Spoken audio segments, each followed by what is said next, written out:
Well, BLM 2.0 just kicked off over the weekend as riots erupted in all of the major cities in what definitely wasn't a coordinated resistance to the Trump administration.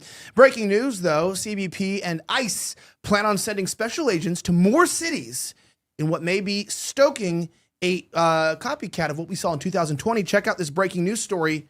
Check it out.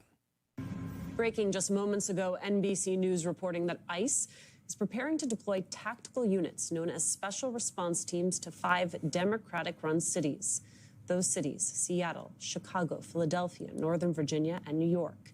It's not clear if these raids will begin immediately, but all special response teams in those areas have been told to be ready to deploy. Yeah, Antifa's back. That's kind of crazy, right? We saw black people in Cybertrucks with American flags burning down cars. People's hands got blown up. And that's just the fun stuff. This week, we saw riots erupt in Chicago, New York, Seattle. Also in Atlanta, they started looting a Popeye's chicken. I want you to take a guess on which people were the ones looting a Popeye's chicken. And I'm going to let you know, it wasn't German Americans. I know that's very shocking stuff since, they've done some bad things in life, but apparently fried chicken isn't their weakness. My name is Elijah Schaefer. We're talking about that. Plus, Israel was just attacked at their major Ben Gurion air base or airport by what appeared to be, I think, Yemen. So this could be a huge escalation towards the war in Iran. Additionally, we have updates on our stories throughout the week. We're talking about this and so much more here on another episode of The Rift, live Monday through Friday, 7 p.m. Eastern Time, only on Rift TV. Let's start the show.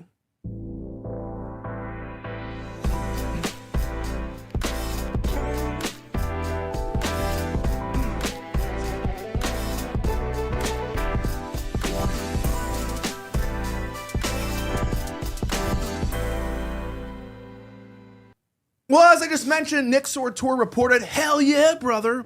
ICE is now deploying tactical teams to Democrat sanctuary cities across the United States. Immediate deployments include Seattle, Chicago, New York, Philadelphia, and Northern Virginia. ICE is not backing down. Apparently, local media outlets and network news are still hiring women for their talent. It's good to know. Joining me today, my guests on the show. Go ahead and introduce yourself. Tell us why you're here. Braeden Sorbo, author of Embrace Masculinity, Lifting Men Up in a World That Pushes Them Down, political commentator, and all-around jovial guy. I like it. I agree. And, of course, coming back again. All right. Whoa. Oh, shoot. She got her own intro. I thought it was like the UFC or something. It was like WWE. Coming in on the left field, the one, the only. Introduce yourself for those that don't know you. RFH. Hi. I'm always really taken back by the depth of your ability to introduce yourself. It's true. You don't have nothing else to say other than that? No, I'm a woman. Oh, man. I like her too much. She knows when to be quiet. I'm kidding. No, we have a great show tonight. Also joining me is our resident contributor and co-host here tonight. Go ahead and tell us who you are. Michael Hennessy from Snowflake_News. Excited for the show today. I know we got a lot to dive into, especially with California and the mayhem. So, yeah, let's talk about this. Okay, so Gentry Jevers, who, of course, is a amazing individual, just got married in the last week. Congratulations, sir. We're very happy for you. He put up a tweet the other day. I think just today, talking about that over the last 48 hours, more or less about 36 now, the seemingly organic protests in LA against ICE deportations have spread in what appears to be a coordinated attack on sovereignty. We got to talk about this. So ICE riots are happening in Los Angeles, Santa Ana. I'm gonna bring this up here. Sorry, these gorilla mines, they really leave a thick spit. They got in an your mouth. aftertaste. It's like, They do. I'm like, can't even like breathe. If you're into that kind of thing, they're great for it. Yeah, if you're in a thick thing stuck in your mouth, it's really good. Good observation. I think they don't sponsor the show. It is Pride Month. So Los Angeles, California, Santa Ana, California, Chicago, Illinois, New York City, Omaha, Nebraska, Peoria, Arizona, which is actually shocking, San Francisco, Dallas, San Antonio, Atlanta, Denver, and Seattle. We're going to be talking about this because the riots are going to continue, we believe, even into the week. Let's get into this new segment we're going to be calling and starting our shows with right now as we're in the watch. Let's get into the Riot Watch here on Rift TV.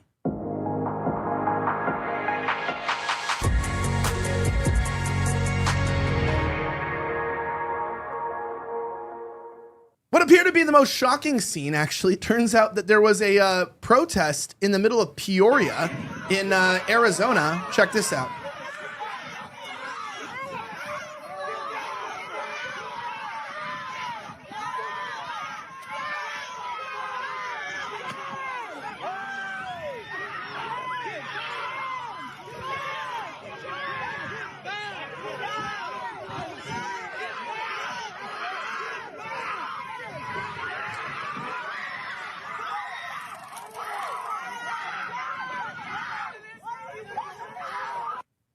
I have a. Okay, real fast. They're telling me right now that there's another clip here. If you can take it off the screen, another clip showing another angle of this. Real fast. It's I don't know if you've ever seen this, but there's another angle that we've seen this happening before. Check this out. Here it is.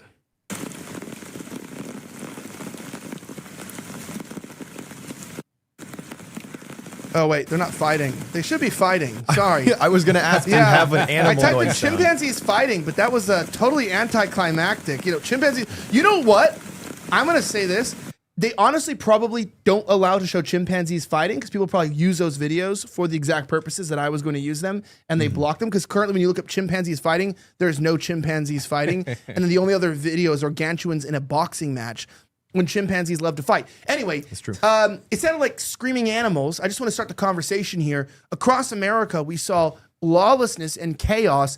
And I don't know, maybe you weren't around as much, maybe you were a bit younger, but it feels like, you know, there's nothing that feels organic about this. It feels like we're just back to the same old, whether it's Seattle, you know, where you have white people with Antifa. We'll talk about this. We're going to talk about who's funding these people, who's behind the organization, some of the groups that are funding this. But most importantly, it's like, Braeden, I just feel like we're back in the position where the intention of this is unclear. Is it Trump who's trying to stoke chaos? Is he baiting these cities, knowing that there will be chaos, then he can militarize the cities, and basically he can, you know, like move their own hand, get done what he wants to get done, and sort of instill his authority and his power? Or are the left cities baiting him, knowing he was going to come in to give deportations, and then are trying to turn this into a bigger deal than it is, reminding you that even with all of this going on, Trump is still deporting less people per day than Obama was. So it's not like it's that effective.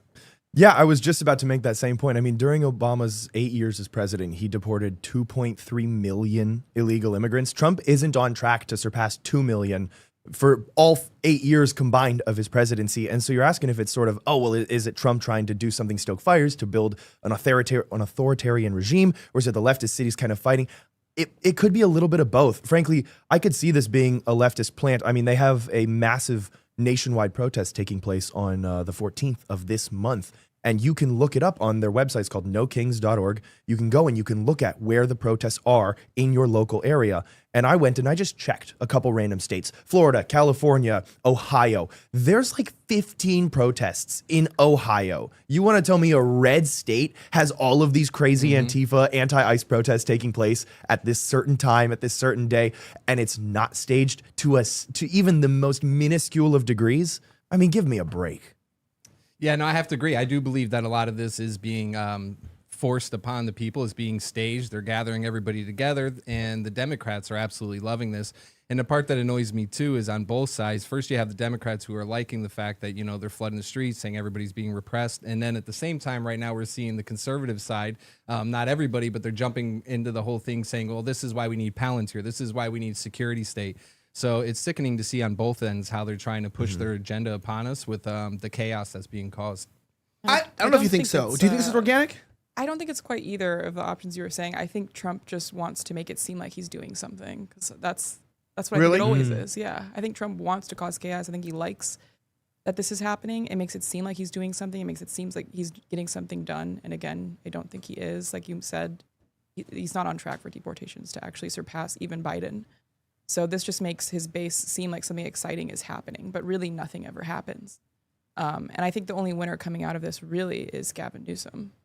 Let's go. Gavin Newsom support. 2028. That's Elijah's favorite right there. The chat has like, some people in the chat have like no clue what I'm talking about on these shows. Like last night, they're like, Elijah, you need to get off the fence about your support for white people. Meaning it was like a 30-minute rant about how white people need to like, you know, make themselves better. And like, if they're going to be superior, they need to like actually put time into proving that to the world. Don't sit around your ass and be fat. Like go be superior. If you believe what you are, go be what you are. And don't let anybody hold you back. And don't let nobody, you don't need no man to complete you. How about that? I don't need no man to complete me. It is true. This has become sort of a problem. Can we talk about this? The magnification, or whatever you want to call it, of theatric politics, where, you know, it's like, what do we have already? We have the Epstein files with Pam Bondi and those fake documents. We have, you know, the JFK files as well, which basically they redacted everything that had to do with Israel, right? Or with Mossad. So we have like two major releases that they just kind of like fumbled entirely. Plus, of course, we also found out that at the end of the rainbow, accordingly, it is not a Lucky Charms guy with a pot of gold. In fact, at the end of the rainbow, there's just 2 black guys, and they want to steal your car because, unfortunately, in America, every time you think something good's going to happen, it just ends up with black crime. But unfortunately, it's true. But unfortunately, with Trump, we have that. Plus, what do we have too? The 100-day ending the Ukraine war in 100 days didn't happen. And then we also, that seriously, there's an escalation of warfare right now. Again, I'm not an anti-Trump guy. I'm not picking him apart, but it seems like there's a lot of these grandiose statements that happen.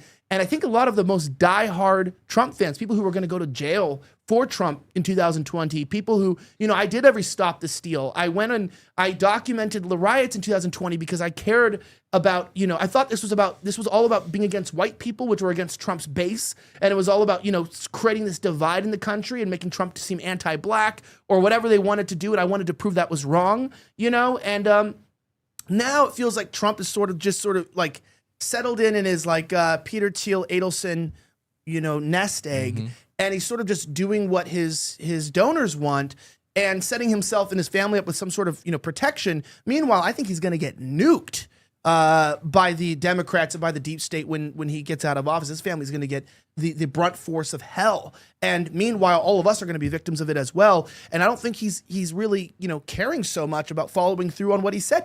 But the MAGA people, he could piss in their face and they would be like, dude, this is the plan. Because like Trump, 4D chess people, You 4D gotta chess. you gotta Trust trust. the plan. Am I wrong on that? He could piss in. Yeah, no, it is. They have no respect for themselves to call him out. And after you call him out, they're like, bro, what are you, against America? It's like, no, dude.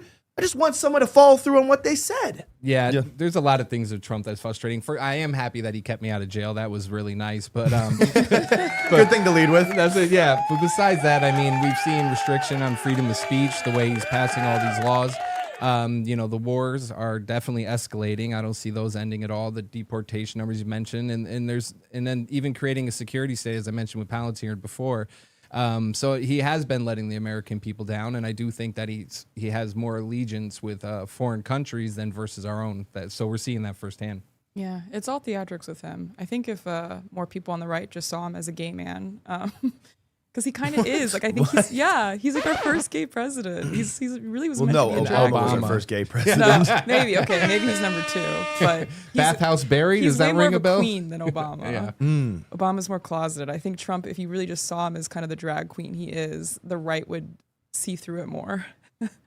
Yeah, what's that phrase? Nothing ever happens. Yeah. Because you have all these just grandiose promises. Yeah. Well, I'm going to stop the war. I'm going to end deportation. Or I'm going to Right. increase deportations. I'm going to do all of these things, and then we just sort of fall flat. Every time. And then 2026 is going to Yeah. come next year, and we're going to get creamed just like we did in 2018 because nothing ever happens. And everyone always makes it about, well, my party's better than your party. What if everyone just sucks? Have we ever considered that outlook? I Is don't that get how most of they're these not people more are terrible? tired of just being constantly like cucked and disappointed. I guess they just don't allow themselves to see it. But like I think I reached an exhaustion about this back in 2020. Yeah. I don't. Maybe it's just more these people are newcomers to this. They weren't. I was like a Trump sort of supporter like back in 2015. So maybe I've just had gone through more of it. But it's exhausting at this point. You've been around the block. Yeah. The thing is, we've gained a lot of former liberals because they've been alienated by their own party. Well, they also got radicalized because of COVID. A lot of them. 100%. Yeah. COVID radicalized people, and then their own party attacking them radicalized them, right? You have these protests where people are blocking the roads, and you have minorities, single mothers trying to take their kids to school or whatever, and they're sitting there going, this is the party that I'm part of. And when we have a 2-party system, the only other option is to leave your party for the other one. And so, like you said, you get this new group of people coming in that were alienated or they just felt abandoned by their party. And the only other solution was just to go to the other party. And so now they're like, well, this guy seems like he's for me, so I'll pick him, even if he might be for you a little bit more in one sense and then not at all in another sense, like Palantir, right? Like, oh, well, we need a new system to track people because look at all of these Antifa protesters. You want to tell me that we tracked people for J6 with their cell phones like months after the fact, but we can't find the one guy throwing a Molotov cocktail at a cop car? Like that, we don't have that. We need to institute an entirely new technology with crazy China level facial recognition scanners. Like it's it gets tiresome. And I think a lot of people are fed up with it. Check this out, though. Can you turn up her mic real fast? You want to bring your mic closer? I just did, yeah. I want to just bring it closer. All right. One of the things I want to tell you about is this. Okay, so as I mentioned, though, the riot spread. What we saw is it also spread to Texas. Check this out, this footage out. I can put it on mute here. So you had protests, and when I don't want to call these all riots. I do want to just make sure that we clarify, though, that what we saw earlier was in Peoria, Arizona. That's near Scottsdale. Then you have these protests that are going on in Dallas and Austin. Now, you'll notice that it's the same looking people in every city committing the acts of violence, right? And by looking, I mean these guys for sure voted for Kamala, right? They're all demon rats from MSDNC. Am I right, folks? Am I right? The Republicrats you called us, well, we have our own names for you. Share that one on Facebook, Cheryl. That'll win. I can't wait to divide my evangelical church through basic memes about political things that have nothing to do with anything.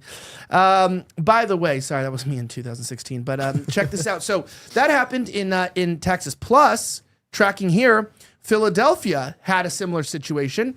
I want to remind you guys the whole reason why, as you would know, they got a Muslim guy on the floor. The whole reason why I am still have no feeling in my whole face. People always make fun of like my jaw and like my bite, and that I have like they always talk about my face being disfigured. The left, it's literally disfigured because a bunch of young Columbia students in Philadelphia during a riot put a gun to my head and busted open my entire face, and I get surgery to like reconstruct my face. I don't have any feeling. It's still completely numb. And I had to go to school to like, not school, but like therapy to like learn how to like move my lips normally, believe it or not. So Philadelphia, we already knew that place is out of control. In honorary mention as well, let's talk a little bit about Seattle here for a second. Katie Davis Court and Brandy Cruz were here. Check this out.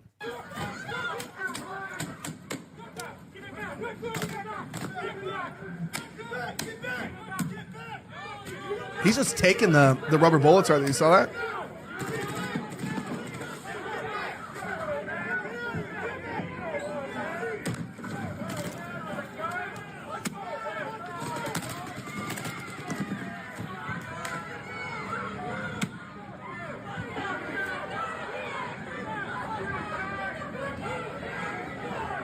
I guess it's from the post-millennial, by the way. You can keep it up. But, okay, can we talk about this? Let's talk about Seattle for a moment, because the questions right now are these protests / riots, and I want to say there's somewhere in between. I'd call this like civil unrest or disorderly conduct. Like, this is not a riot, right?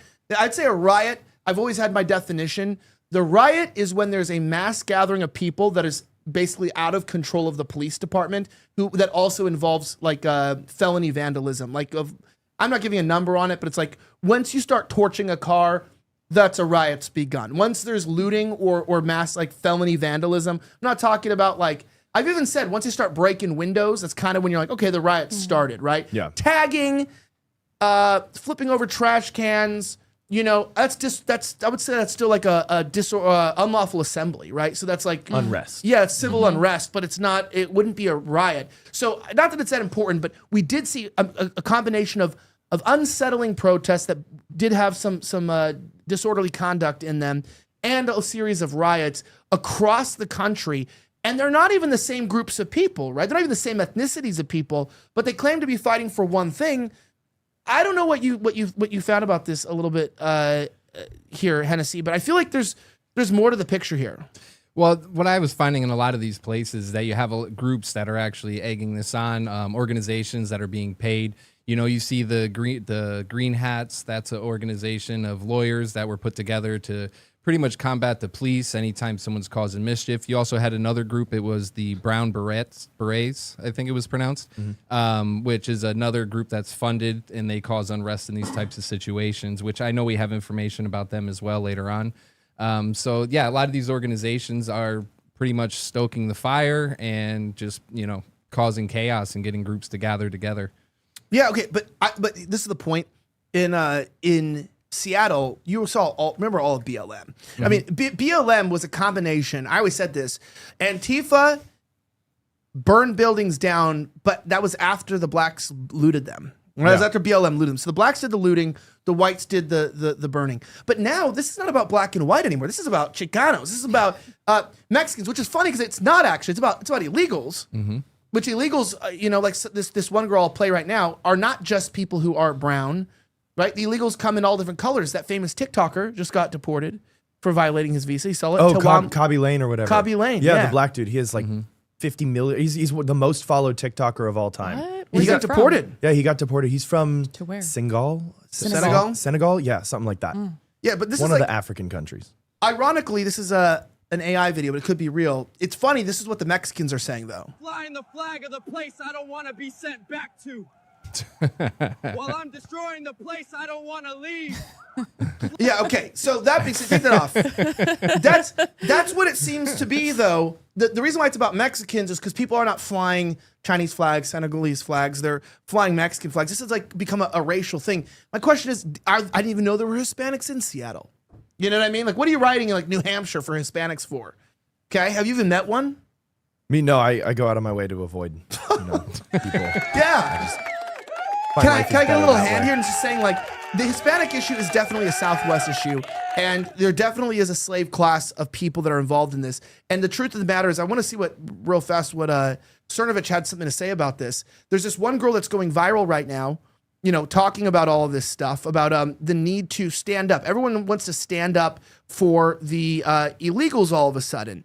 And the reason why, as Cernovich had pointed out, is simply because they want to defend slave labor for themselves. I don't know if you guys saw that video of that Asian woman talking about this. It's crazy sometimes I go look for videos of people's pages, and it's like this guy's tweeted Cernovich like 300 times in the matter of about 4 hours, which is like actually diabolical, right? We're going, look at this. We're only 6 hours ago, and we've gone down like 40 pages of tweets here. So I guess it'll just take me a moment. But I'll play another video in the meantime. Check this out. Here's a woman talking about the necessity to defend the people who are being deported. And I got to say, they're absolutely out of touch. Here she is talking crap as after the governor of California's wife got caught shopping in Beverly Hills during the riots. Listen. I'm so fucking done. I'm done. I'm back from my little break ski because I'm just so fucking done. I don't want to see you go to fucking Malibu Farmers Market on a Sunday morning. I don't want to see you go to Rodeo Drive and buy a bunch of fucking shit right now. Are you fucking kidding me? Wake up. Wake the fuck up. How are you supporting these influencers? Seriously, I need to ask you a question. If you support an influencer specifically who lives in LA right now, and you were just supporting them going about their normal daily business, their day-to-day, their pastries and their coffee and their Pilates yoga, like what the fuck? What the actual fuck? Families are being ripped apart just based on the color of their skin. Just because these fucking officers who are pretending to be ICE, no one actually knows who they are because they're just masked and in God knows what clothes, are taking them because they deemed that they don't belong here. But you're okay. You're at Pilates. You're at the farmer's market. You're doing great. God forbid you said a goddamn thing. But no, all your followers think that you're a Kamala supporter but you're not. And you never have been. And if you don't speak out, you are a shitty person too. Not only are you a Trump supporter, you're just a shitty person. Do not follow influencers who are not speaking out. Do not support influencers who are not doing the right thing. I have to make this exact same video every couple months because you idiots are still out here being like, well, I think they voted for Kamala. If you did not specifically say, I hate Trump, I don't support Trump. You say it with your heart if you feel it. Anybody who does not support Trump has no problem saying it with their heart, okay? Just listen. Listen to what these idiots are saying. Oh, dude. She seems very She's stable. married too. That's Her why I saw poor the husband. ring. Oh, my Imagine. word. And look at the eyes. They always have the crazy eyes. They do. You could see it in them. Yeah, what's up with that? Holy Yeah. Dude, cow. and by the way, it's like, how about I don't follow influencers regardless of who I voted for? I'd like to make a new rule. We don't follow influencers. There's been proven, there's studies, that people who are obsessed with celebrities, musicians, listening to music in general, and also influencers have a lower IQ and often high sociability, easygoing, not disagreeable, but oftentimes very much problematic narcissistic tendencies. So what if I have high sociability, but I'm super disagreeable because of all the ists that I follow? He's going to end up with an Asian. Isn't that what you said? Yeah. Oh no. What was your theory about why white guy influencers end up with Asians? You have like more extreme politics, you're gonna end up just doing behaviors that are more extreme, if you're more disagreeable, right? Like the average white person just kind of, dates other white people and maybe just votes for Kamala or something, and is just kind of a low-key person. But if you're embracing like fringe politics, it just shows a disagreeable nature. So you're going to do things that step more outside, the norm, which includes dating Asians. And Passport, bro. And So Yeah. interesting. grabbing a bulldozer, putting heavy metal plates on it, and destroying the entire freaking city because you wouldn't allow my shop to have access to the main road. I asked you, and then you cut the water off, so I had to destroy the town. That's your other option Very too. base. Right? That is the last contingency plan. Yes. Yeah, and I would rather do that than marry an Asian woman. So that's the truth. No race mixing. That's what they say you can. They say it's They possible. say. But when have they ever said the right things, Also, I will say, just to point out, when we're talking about, you have this, big majority for Trump that he could do anything and he won't, and they won't even care. It's women like that sort of drive all of the people to be farther Trump. Because when you have liberals like that making videos like, I don't care, and they're just like screaming at you, people just instinctively go the complete opposite direction, which means Trump no matter what. Well, okay. Hold on. Let me find this for you real quickly. I have another clip. By the way, on a good note, though, so the cities are basically under siege. The stuff's going on right now where we don't really know if we're going to have more civil unrest. And like I mentioned, I've been really confident watching the Republican Party handle this entire debacle very, very well. One individual, was it Rick? Well, who was it? Rick Scott, or one of the guys who tweeted out, I forgot in who, this but yeah, I know country what we you're fly talking the American flag. And he was community noted. He got community noted, and it said, this senator has a Israel flag hanging in there. Rick Scott, it was right behind him. Yeah, in the video. hanging in their Yeah. office. Like, it's like, and That then is the American flag. Yeah, actually, some people say it is. It is the American flag. But then Pam Bondi came out, the Department of Justice here comes out and says, hey, look, with all the unrest going on, here's how we're going to fix this. I know the Mexicans are going crazy. They're blowing people's hands off. They're launching mortars at police. This is obviously a serious issue. Here's what the DOJ is going to be doing right now. Check this out. After the October 7th anniversary, that This is today. horrific day, the anniversary of October 7th, after that, they added new drinks to the menu. One was Sweet Senoir, in honor, a tribute to the leader of Hamas who tortured Jews, who orchestrated the October 7th attacks. That's the world in which we're living, that they do a drink honoring him and can't do that. And so we've sued them, and we're going to stop this from happening. And anywhere in the country, if you do this, we're coming after you. Cannot do this. I mean, that's pretty egregious. I didn't know about the drink Yaya Sinwar who orchestrated. I never knew what an Uncle Tom was really until I've woken up, and I'm like, do you think this guy cares about anything anti-Semitism? He's like the No. Xavier Randiso, but with normal colored hair. It's like, wow, Straighter. Wait, they're going to Yeah, sue well- this coffee shop? it's gay For talking the name about of the this. flag. Don't ask them to look up 61% of Israeli men. Nobody looked that up. Really? Yeah. Was that like find- a 1350 thing? But You'll find some interesting a little studies. bit June month ish. Yeah, like you'll find some studies. It's not June month. It's every day of the month. It's Of every day month. of the year, every day of every month. Just 61% of Israeli men. Do what? Really? Since when? Since I think it's a 2011 study. That's so crazy.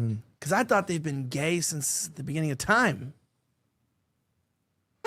Okay. There you go. There you go. No, but actually, so like, if I can get a little bit of energy out of the crowd here, from you guys, it is diabolical that we are in the middle of an actual tumultuous moment of distrust, of a lack of order, of intentional chaos. And the director, the leader of our Department of Justice that is supposed to, as the executive branch, the enforcer of the law, to ensure that law and order are in balance, is spending her time suing a coffee shop for naming lattes after terrorists, which is surprising to me because I have been ordering a no-whip Osama bin Laden light on the foam for about 2 years now, and nobody thought that was a problem. I'm just saying, who the hell cares? Do you know what? It's not Pride Month. How many times have you ordered a drink for a woman and it's kind of gay? It's like, oh, I'll have a frivolous unicorn latte with extra sparkles, right? It's definitely not for me, right? I promise you, I didn't order it for myself. Who cares? You know what I'm saying? Who cares about this? Does the Osama bin Laden drink come with an unburnt passport, or is that like an accessory you have to get? explosive Those are indestructible. Yeah, Those passports, the indestructible okay? passports. They can't be broken. Yeah, no, I mean, it's sickening to see how the administration is now. All they do is they just care about Israel, even to the point where they're scanning people's social media who are coming into the country just to make sure they haven't talked bad about Israel in the past before allowing them in here, as far as bringing in, immigrants. So that's where all their focus is, and they need to get it together too. One thing about Pam Bondi that I was going to say also is like her and Kash Patel, the recent videos that came out. You have Kash Patel saying there's no evidence of, or there's no video of anybody with children. We don't have anything like that. And then another video, you have Pam Bondi at I don't know, maybe she was at that coffee shop, but she's out talking to somebody else and she got recorded. And she's like, oh, we have tens of thousands of videos, So what they're doing is they're covering up anything that can be related to Israel, and their concerns are just with Israel, and they don't care about anything else. These protests right now, yeah, maybe them bringing out the troops is just a way to say, hey, look, we're doing something about it, but nothing's being done. One thing about a lot of these politicians that gets sickening a lot of times is it comes down to who can give out the best soundbite. They never follow through what they say, but they just go ahead and they say a one-liner, and then you have all the people who, the MAGA group, I guess you can call it, where they're like, oh man, did you hear what he said? This is so amazing. They're finally going to do it. And then nothing gets done. Our focus goes to something else. And we see that time and time again. Yeah. So this whole administration, unfortunately, right now, it has been a letdown in a lot of the things that they're doing. I was hoping when they came in here that they were going to take control, that we were going to see things done. But we are seeing things done, but for a foreign country. We're not seeing it done for ourselves while our cities are being burnt down and, everybody else is just struggling. Well, you had a stellar lineup too, because Trump comes in and he's like, well, we're going to bring in Matt Gaetz, and we're going to bring in like all these people who are systematically hated by the left. And so you're like, Dan Bongino is they despise him. Kash Patel, everyone was super excited about. Pam Bondi, not so much. But like you have, by a large margin, a quote unquote good group of people. And then they all come out and Dan Bongino's like, yeah, he killed himself. Kash Patel's like, oh, Epstein definitely committed suicide. You're like, really? Like of all the people that Trump could have picked, he could have picked the worst of the worst, and the answer would have still been the same. But he sort of he edged the American people by giving them these like supposedly super based picks that everyone got all excited about, and then we're a complete letdown. Well, it was kind of like last time he was in office. We had the same thing where they're talking up all these different people. Pence, he ended up being a snake. You had Bill Barr was going to be the bulldog that came in and settled everything, and justice was finally going to prevail. And a lot of the other people that were in his administration were just a big letdown, but they were built up to be like these great heroes that they never were. I think it's even worse this time. Last time, there seemed to be a sort of like at least a veil of competency, but a lot of these people, I just think it's so obvious they're clowns. Like Kristi Noem. Oh my gosh. These Terrible. people look ridiculous. Like you can just look at them and like this isn't serious. They're investigating. What's crazy? So like obviously people know that I'm an immigrant, which is why to remind people I have the right to speak. I'm an immigrant to Australia, and as somebody with an experience as an immigrant, you know what I mean? I actually went through the whole process. A heartfelt fuck you to everybody who goes illegally into countries, because having my wife also be a legal immigrant here, the amount of money, time, and effort, and the amount of harassment. I feel like a girl with nice tits and a good ass in a 1980s workplace in New York or something like that. I'm just getting harassed by the government every day, little ass tap, pop, pop, pop, when I walk in. Do you want another $100 here, like $200 here? And you just watch like boats going over into Australia, like just boats of the most dysgenic people that you don't want living in your countries. Indians. Perhaps. But, remember guys, you don't have to not shower. It's optional. But also in the United States, watching people just flood over, the border. It makes me angry because it's like, it's actually crazy. I also have one of our employees here is from a Western country. He's Australian as well. And I'm working on his immigration. And it's like, not only is like $7,000 a file, but then it's like, they're getting mad because like the EIN for the business isn't more than like 5 years old. And so they want like another like $1,500 of registration papers, like all this stuff going on. What I'm saying is, and then I'm watching these people being like, yo, viva la raza, let me stay here, come on, this is my place, and you're like, hey, listen, First of all, if I was Thanos, you'd all be gone. Okay, we would have reset the map. Okay, we would have reset the COD map. We would be on a new server. Secondly, since we can't do that because apparently we have human rights and stuff, which we have to like kind of respect a little bit, we're left with trying to work within the system. And then I look at the system, and the system is somebody getting mad about coffee names. Oh my gosh. Don't ask Pam Bondi where she wants to eat for dinner. You know what I mean? I bet you that's a disaster. That being said, Homer J. Fuentes in the chat sent $50. Homer. We got to get the camera on RFH here. She's got to sing for Sarah. And we got to get the confetti of color. I think for $50, wasn't I supposed to take my clothes off? Oh, I thought that was that me. What? I thought that was what I was. Yeah, go ahead. You got to just put just the jacket. Okay. We're supposed to actually do that. It's not a joke. All right, get to I'll it. do it. I'll strip. Go ahead. I'll take the jacket off. Yeah, we got to to do it. I'm sorry. Oh, remember, wasn't it like $150? And I'll rip the shirt. Yeah, you would rip the buttons off the t-shirt. All right. Oh, wow. Do we have music here at all? I know. We got no sexy. There you go. Yeah, we do. Oh, there we go. This is good stuff. Good throw it. $50 gets This is more comfortable. It's not as hot. So want to see the shirt go too, ladies? Just like You wanna see the shirt go? Send another We start $50. working down the line. We start working down the line. I'm not summer ready, but I'll take my clothes off. Usually it's after like I'm drunk. Sometimes like I would do like people could pay for me to take shots. And one show would be like $900. And I don't know when it happened, but like I just saw like there's just like these like blurry like screenshots from the show that people still share in the chat. It's just like I'm just like shirtless, like falling over on like the screen. I don't know what happened, but there you go. Shots? I probably took like 15, 16 in like an hour. What? Double shots. Yeah, although they were just single on the show because I had to at least pretend to be decent. Don Janiel also sent $2. Is that thing? No, wait. He just gets a little like cricket. There you go. No more waiting, no more slack. Bring our Sarah, bring her back. By the way, just so you know, Sarah will be on the show more often. She'll actually be on Friday. We're doing all our show's gonna be completely remote, so Sarah's gonna be on the show on Friday. So let's get a round of applause for that. She will be back. Thank you very much. Someone said, I enjoyed the last podcast show. Thank you. Thank you. Continuing on here real fast. No, I was going to say, and I see them talking about this, I just don't have a lot of hope. Now, that being said, before we go any further, I want to remind you guys something very important. Check this out. So apparently, I just found out today from Man's Edge here from the Neutronics Lab that actually we sold a ton of this product, which I'm very, very happy about. Because one of the only things I actually care about is you guys being real men. I don't care. I'm not. It's not like some beard oil company where I'm like, you gotta be a man by growing a beard. Because you can have a beard and also still have another kind of beard too. True. It happens. Very true. Obama. Also, I want you to be the kind of guy who unashamedly buys Sydney Sweeney's new Sasquatch soap. And doesn't feel ashamed about it. The one with the hole that comes in the middle made out of her bath water. It's a real thing, actually. It's not a joke. She offset Why'd feminism. you pan to me for that? Why was that where the camera went, dude? Hold on. I may be a connoisseur of soap, but I don't mean to say that, but I'm just saying it is Sydney Sweeney soap with a hole on it. You know what I mean? There's a hole. That's crazy. Back to me. No, but getting your testosterone up is so vital, guys. And honestly, I've told you guys there's only two real ways you can get your T up, and it's intramuscularly or under your tongue. There's obviously other ways too. You could probably drop drops in your eye and stuff like that too, but I don't think I want to do that. But you got to get stuff straight to your bloodstream. Fenugreek, IGF, NO2, all the stuff that's proven to raise your testosterone 46%. When you get increased testosterone, your fatigue goes down, your erections get harder, you can go more rounds.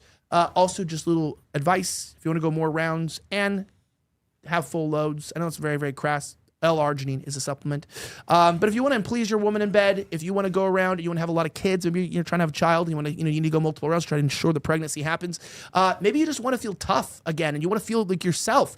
Maybe you have muscles and facial hair, but you feel weak and you don't feel like you're in control of your family. Your T is probably low. Go get your blood tested, but most importantly, use Man's Edge today to see a 46% increase in testosterone. You can buy one, get one free at ElijahIGF1.com using my promo code Elijah. That's ELIJAH, IGF, the number 1.com, promo code ELIJAH.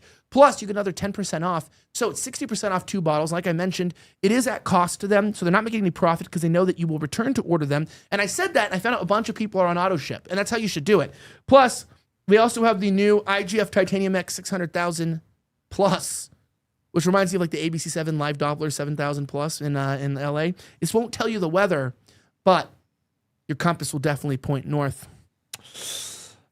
Yeah. Anyways, they also have this too, which I plan on using tonight for the first time. Their new Sleep Miracle, which you should check out. It's kind of good under the tongue. It's all about under the tongue absorption, special delivery method. Pick it up today. Links on the screen in the description. And don't forget to subscribe as well to our new YouTube channel, which of course I've linked in the description and in the chat. All right, moving forward, we also have 2 more super chats, which we'll get to in a second.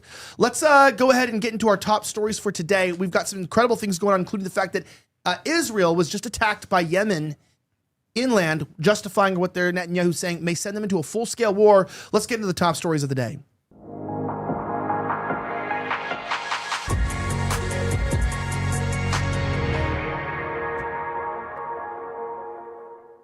Shoot, I'm just hearing for the first time right now that there's violence in the Middle East. How do you feel about that? I'm finding out what? Never. This is fake news. I thought we don't have this on the show. We're getting breaking news reports. You're hearing it here. Things aren't going well in that region, and there are possible bombs going off in the Middle East. No. So apparently, from my understanding, this happened like right as we were starting the show today. So we don't have a huge amount of information on this. But who was it? Was it Yemen or who was it? Mike? Yeah, Yemen hit Ben Gurion Airport. Okay. Oh, wow. Yeah. So I can't find. Oh yeah, there it is. Check this out. So are you sure? It looks like it's saying it's. I saw it from I think the tweet that you had up just a little bit ago. The Dominic Trippy, whatever his name is. I don't know. His Yemen. name is. Yeah, well, I can't get this. Okay, check this out. So the IDF shot down multiple Yemen missiles. Interceptions launched at its breakup. Houthis take responsibility for the attack, claiming that they were targeting the Ben Gurion airport. Although reports are that it was hit now or something like that, as of like a second ago. I don't know, because he's on his Twitter, doesn't have a mentality to be as honest to us as I'd like. However, I will say that Dominic Trippy was also pointing out that because of this attack on civilian infrastructure, that U.S. intelligence officials are now concerned as of 6:23 p.m. that Israel may now strike Iran without U.S. consent. Apparently, the feminists need to find somebody new to care about consent than just the men they don't like or think are ugly and then blame them for not asking for consent. They can possibly go after Israel, who clearly is no longer under control of our government. I have a question, RFH. So I was on Tim Pool's show, and Tim said that the United States is under the occupation of Israel. Like that. Israel's under the occupation of the United States. That we control Israel, and they do it what we say, and it's really us, and that they don't really have the influence and control in our government that a lot of people say. Where do you land on that idea? Do you think there's like more like they control us or we control them? I mean, I guess it's kind of like overtly true in a way, but they have so much more like kind of like I guess more underhanded, more secret influence here. So you know what I mean? Like that they kind of, it's a little bit of both in a way. Like we kind of I guess do determine what they can do, but at the same time, a lot of their people and influences are in our own government. So hold on, RFH, hold on. Are you saying that Jews use underhanded methods? I can't stand this anti-Semitism. I'm out. Sorry. This is absurd. We should ask Laura Loomer what she thinks. Yeah. Yeah, we should turn it into a parking lot, right? Do you want to hear something even crazier, though? I mean, the one thing with all their politicians, you don't see them going around waving American flags, but what you have when you go to the Capitol or anywhere else, there's Israel flags everywhere. They're all preaching about how we have to protect them, calling them God's chosen people, which isn't true. And so, yeah, I don't think that's the case. We're the ones sending them all the money, so I don't think that we have the control over Israel. Unfortunately, they have control over our political figures, and they didn't get consent they're not going to consent to attack Iran, supposedly, but they're just going to force us to go finish the war, force us to go fight it for them, like we've seen before with Iraq, we've seen before with Afghanistan, we've seen before in many other cases where they want us to fight their battles for them. They want us to prop them up on a pedestal and take care of them. And what do they honestly give us? Why do we call them our greatest ally? I don't know any benefit that's coming from it at all. Yeah, speaking of not consent, I'll go back to my 61% statistic because that's what it's in relation to. They are very familiar with the non-consensual and harboring certain types into the country if you get arrested for certain things involving minors. Are you saying 61% of them report like raping? Yes, they believe that it's okay, that consent is not necessary. Okay. That's their other book. I don't know Oh, if we're allowed to talk about especially that here. No, that's a true thing. I know. I went there and I was like, that's why I traveled there. I was like, oh, it's a free in Thailand and in South Korea, you got to pay, to be violated. In Israel, it's just part of the plan. I was like, that's how customs work. Yeah. It's kind of crazy. That being said, I did want to bring up a little more information. So again, I don't think that's anything really new. I don't think there's a lot to be said there, but I do say, it is what it is. Lastly, next I want to talk about this. So, a very, very weird thing happened. Cuomo wore a very weird, Indian or Sikh garb. There's a mayoral race is going on inside of New York. There's a couple crazy clips I want to point out. I don't know if you know this. People are running for the mayor of New York. There's currently civil unrest there. And Cuomo is back running again, right? And I think also Anthony Weiner's running, too, for mayor. And I remember that was a famous interview. We watched that. Did you ever see that one? We'll watch that one again, too. There's some really interesting clips from this mayoral race. Check this out. Here's Cuomo's clip. The city of New York. We are the capital of diversity. 180 languages spoken in our school system. 180 different languages, people from all across the world. That makes us stronger, not weak. Can we get a check on crime stats in New York City comparatively to other developed Western nations? Can we get a crime check with I guess it's really hard now that we have so much diversity in all the others. Maine and New Hampshire. Yeah, can we also get a checking in in the capital Poland versus New York what the homicide rate difference are? What is it? Krakow. Yep. Also known as Biden's son. I will tell you, so that's kind of weird. What do you think about that? White politicians trying to suck up to minorities by cosplaying. It's very popular in New Zealand, Australia, Canada. People, they really like to put on their little outfits and stuff like that. I think we should have none of that. I think you're in our country, you adopt to us, and if you want to wear underwear on your head, so be it. But we don't do that here. You know what I mean? We don't dress up as other cultures unless it's for a party and we're getting drunk and we want to have fun or and we're Trudeau laugh at you. At Halloween when we put on that whole that whole garment that he had.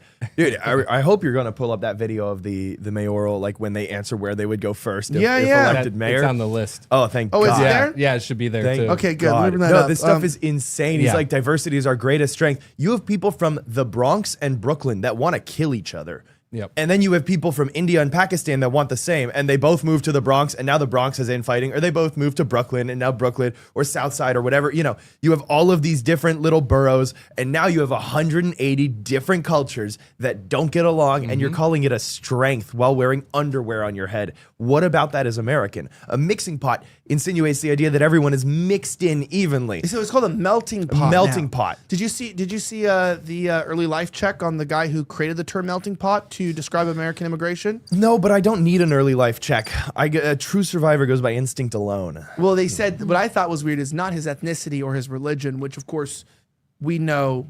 He was obviously a Mormon. But damn Mormons. It was a theater kid. It said he was into theatrics, and I was like, wow. Wouldn't it be a really good idea if we started blaming theater kids for what's going on in the world? That would be insane. And apparently, I was saying that as a joke at one show, and people sent me cutouts of people's shows and their tweets that they actually on the right. I was like, wouldn't it be funny if the right psyoped itself and started saying, oh, it's the theater kids who are doing all this because they're all theater kids? And they've already tried that. Apparently, the right wing already tried to detract from talking about the Mormons by calling them theater kids. Holy crap, man. I didn't know that we were that stupid. And that was supposed to be the dissident right did that one too. It's almost as good as today we'll talk about later calling non-white immigrants third worlders, right? That's what they always do. We got to get rid of third world immigration. But that's not possible because if we were going to do that, we'd have to get rid of all immigration from London too, So I don't know what you think about this, but that's kind of nuts that white people wear these little outfits. I don't like it. I mean, I think that's just a reality of democracy. right? Like you're going to have to appeal to that base if they're enough of the electorate, and they are, especially in New York. The Sikhs?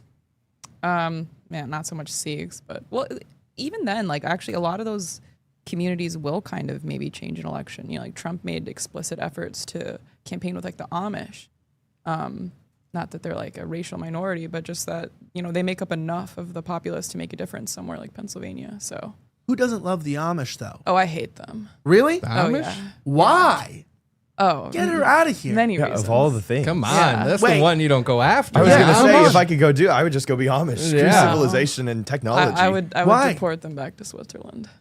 Aren't they Dutch too, kind No, of? they're not Dutch. They're from Switzerland. No, I'm saying, aren't there some Dutch like Amish, or is that No. Mennonite? They're not. What are the Mennonites then? Mennonites, I think, where they can use a little bit of technology. Yeah, Yeah. but I'm saying, are those the Dutch ones? Because I've met some like Maybe. Dutch Amish people. Maybe it's Mennonites. I'm not actually sure where they're from, but So they're all Swiss. yeah, they're Swiss. So why wouldn't you want holy, holistic, wholesome Swiss people? Have you ever even had their cheese? It's pretty damn good. Everything they make is good. Okay? Yeah. But all why? marketing. Why don't you like it? They're Why don't you primarily like them? German and Swiss. Yeah, Yeah. that's all just a veneer of like wholesomeness, but in reality, it's a lot of third world qualities to the Amish. They abuse their animals. There's a lot of sexual abuse. There's a lot of incest. There's a lot of rape. It's a quite criminal community in many ways. It's just that people don't care because they're so insular and they're kind of keeping to themselves. But Isn't that every community though that has no, the same I don't problems? think so. I don't think that's every community. I think really isolated communities tend to this. You think there's a lot of incest? Yeah. How much incest? Because don't make me like have them you too much. Have you I'm just seen what they kidding. look like? We want It's just numbers. obvious. Okay, so now you're making it more attractive. No, I'm just kidding. You're telling me I can marry my cousin? Unironically, as I'm not even joking, by the way, almost all my cousins are Mexican. That's like not even like speak Spanish Mexicans. Like that's literally from growing up in LA. Everyone intermarried, and like my cousins are like brown. Like it's go to like family gatherings and like, and no hate to them, by the way, because I'm gonna watch the show. It's all totally cool. Like my cousin, he's supposed to come out here to hang out with us, and like he's darker than Sam. Oh, wow. Yeah, and it's like these are my cousins. It's crazy. Yeah. It's crazy though, and he's cool. He's cool as hell though. But it's just what I meant is like, you know, Yeah. what's better, intermarrying your white cousin or marrying a non-relative and race mixing? What's one's better? You know, you So marry true. a Latino, they're already like half white. The kids are gonna be white. What about the Asians? Didn't you say white guys go marry Asians? They do. But the question is, would you rather have an Asian woman or that woman in the TikTok video? Those are your only two choices. Those are your only two, then Asian. That's a no-brainer. I'm proud to say I'm a Or- Caucasian because like we have the qualities of Asians, but we also come with an actual cock. So that's what's Oh. good for the Oh, girls there that's too. what that Because That's a good way to put it, I suppose. At the Thailand, some of them have it as well. So with the yep. That's true. But that's spelled differently. That's a Yeah. Caucasian with a different spelling. Speaking of which, we will be gone for a company trip for 2 weeks in August as we all go to Thailand. So we will try to pre-record as much as possible before then, It's but no guarantees. crazy, and it turned out our flight's getting delayed and redirected to Colombia for a week first. Oh, Dang man. it! Am I coming along Wow. on Hey, this when that trip? happens. Dang Is this it! something Yeah, I'm see, part of? look at this. Why does he look like has some serious berries and cream action going on? Because Okay, so I mean, the only one I could see incest is that top right. they're one. all Go back- go incest. back Look to at it. that. They look deformed. No, they have weird hair. No, look at their styles. faces. Look no, at the they physiognomy. don't. I think don't they just look see like. facial Okay, deformities.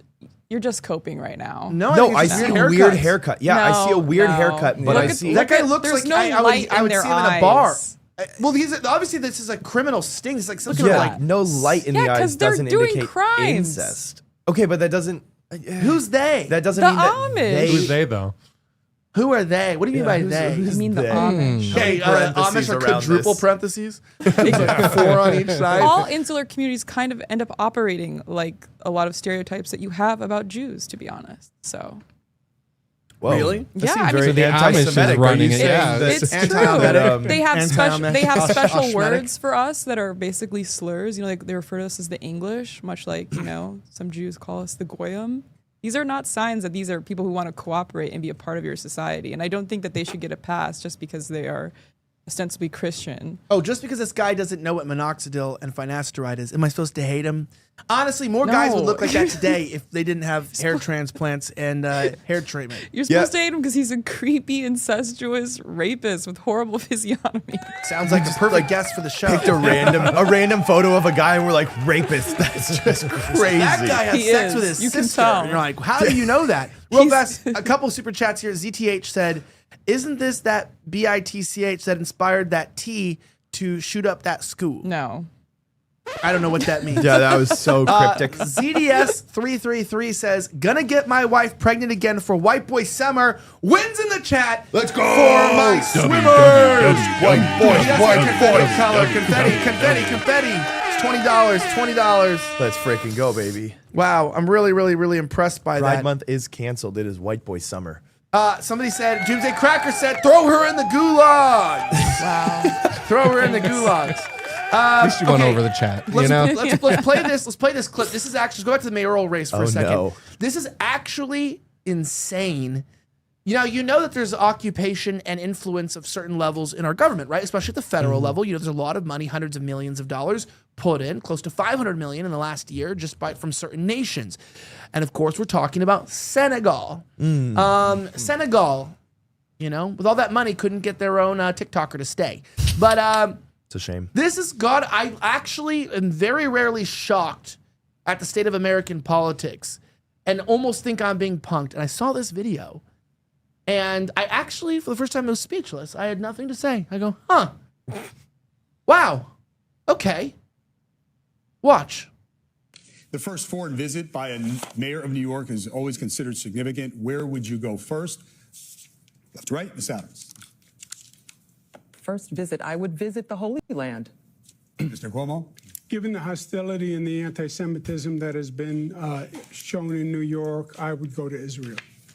Mr. Tilson, where would you go? Yeah, I'd make my 4th trip to Israel, followed by my 5th trip to Ukraine, two of our greatest allies fighting on the front lines of the global war on terror. Mr. Mamdani. I would stay in New York City. My plans are to address New Yorkers across the 5 boroughs and focus on that. Mr. Mamdani, can I just jump in? Would you visit Israel? Wait. Now he doesn't have an option. Where would you go? Watch this. Mayor? I will be doing, as the mayor, I'll be standing up for Jewish New Yorkers, and I'll be meeting them wherever they are across the 5 boroughs, whether that's in their synagogues and temples or at their homes or at the subway platform, because ultimately we need to focus on delivering on their concerns. And just yes or no, do you believe in a Jewish state of Israel? I believe Israel has the right to exist. Not as a Jewish state? No, as a state with equal rights.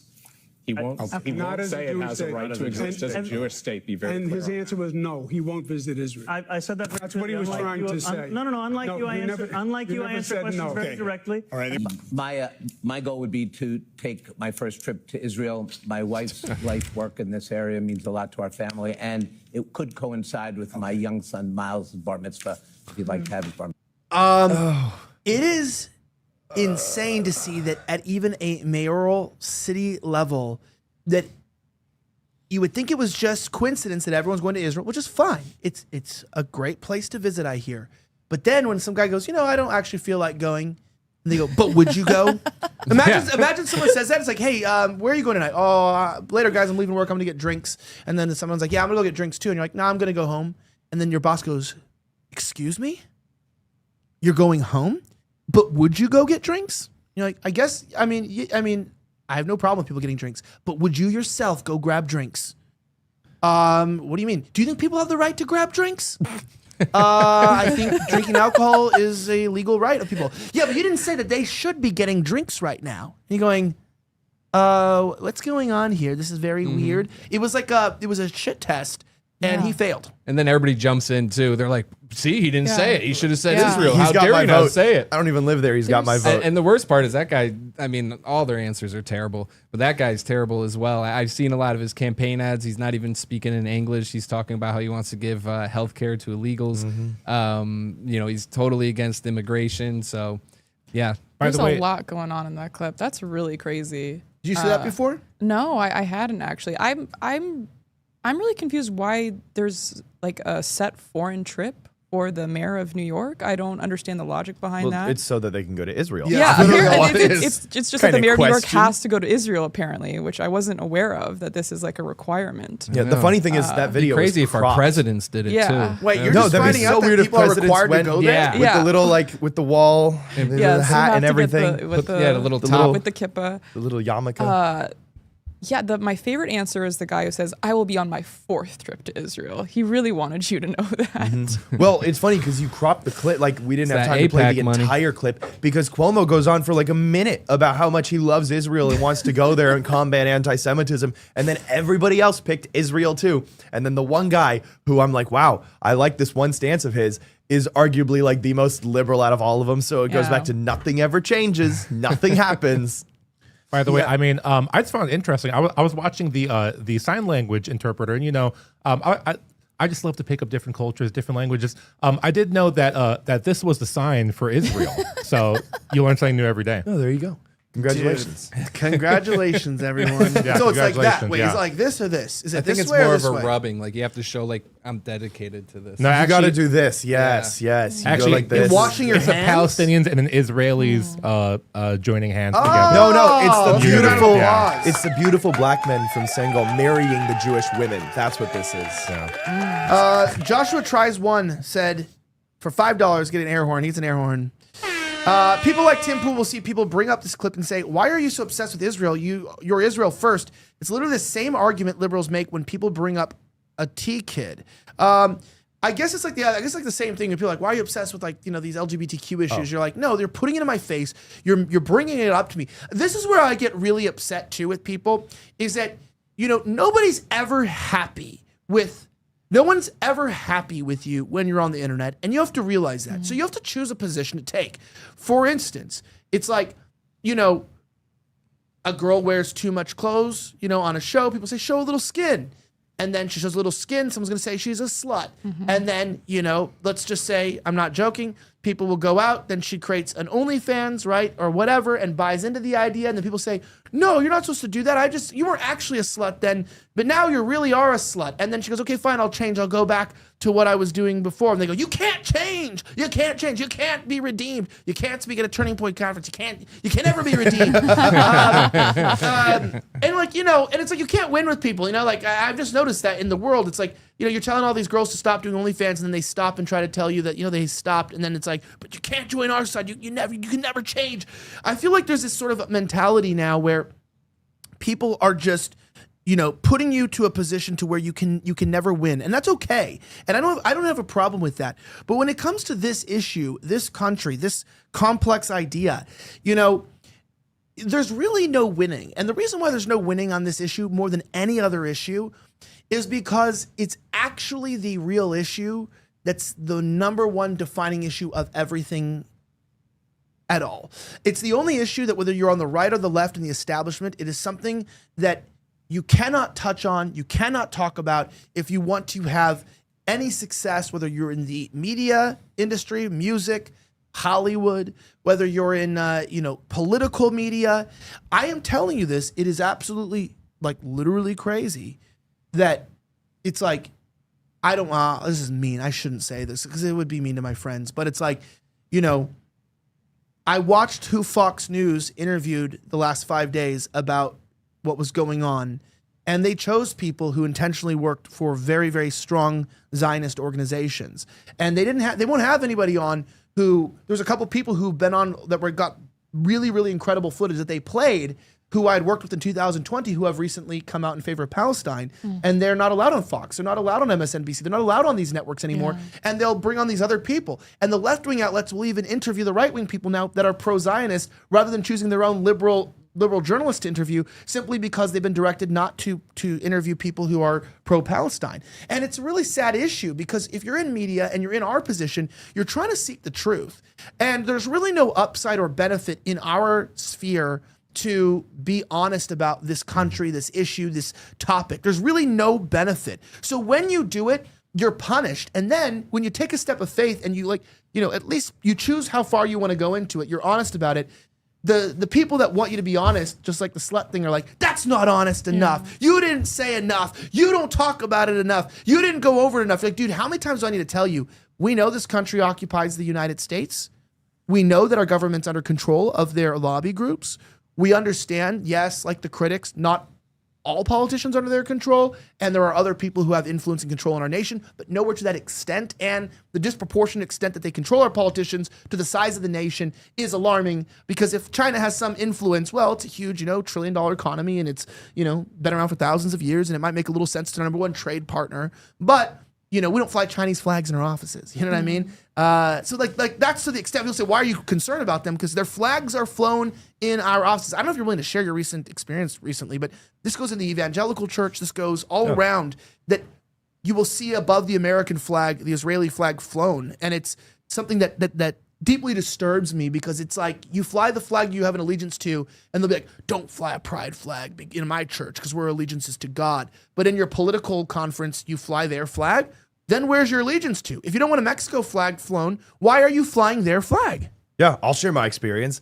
I spoke at a conference recently, not name dropping anything, obviously for the sake of the people, but they had me come speak on how to reach Generation Z, right? How to speak to, because I'm 23, how to talk to the up and coming generation, because eventually all of these people who were elected officials, their constituents are going to die. And then when they're dead, they'll vote for liberals, which is how that works.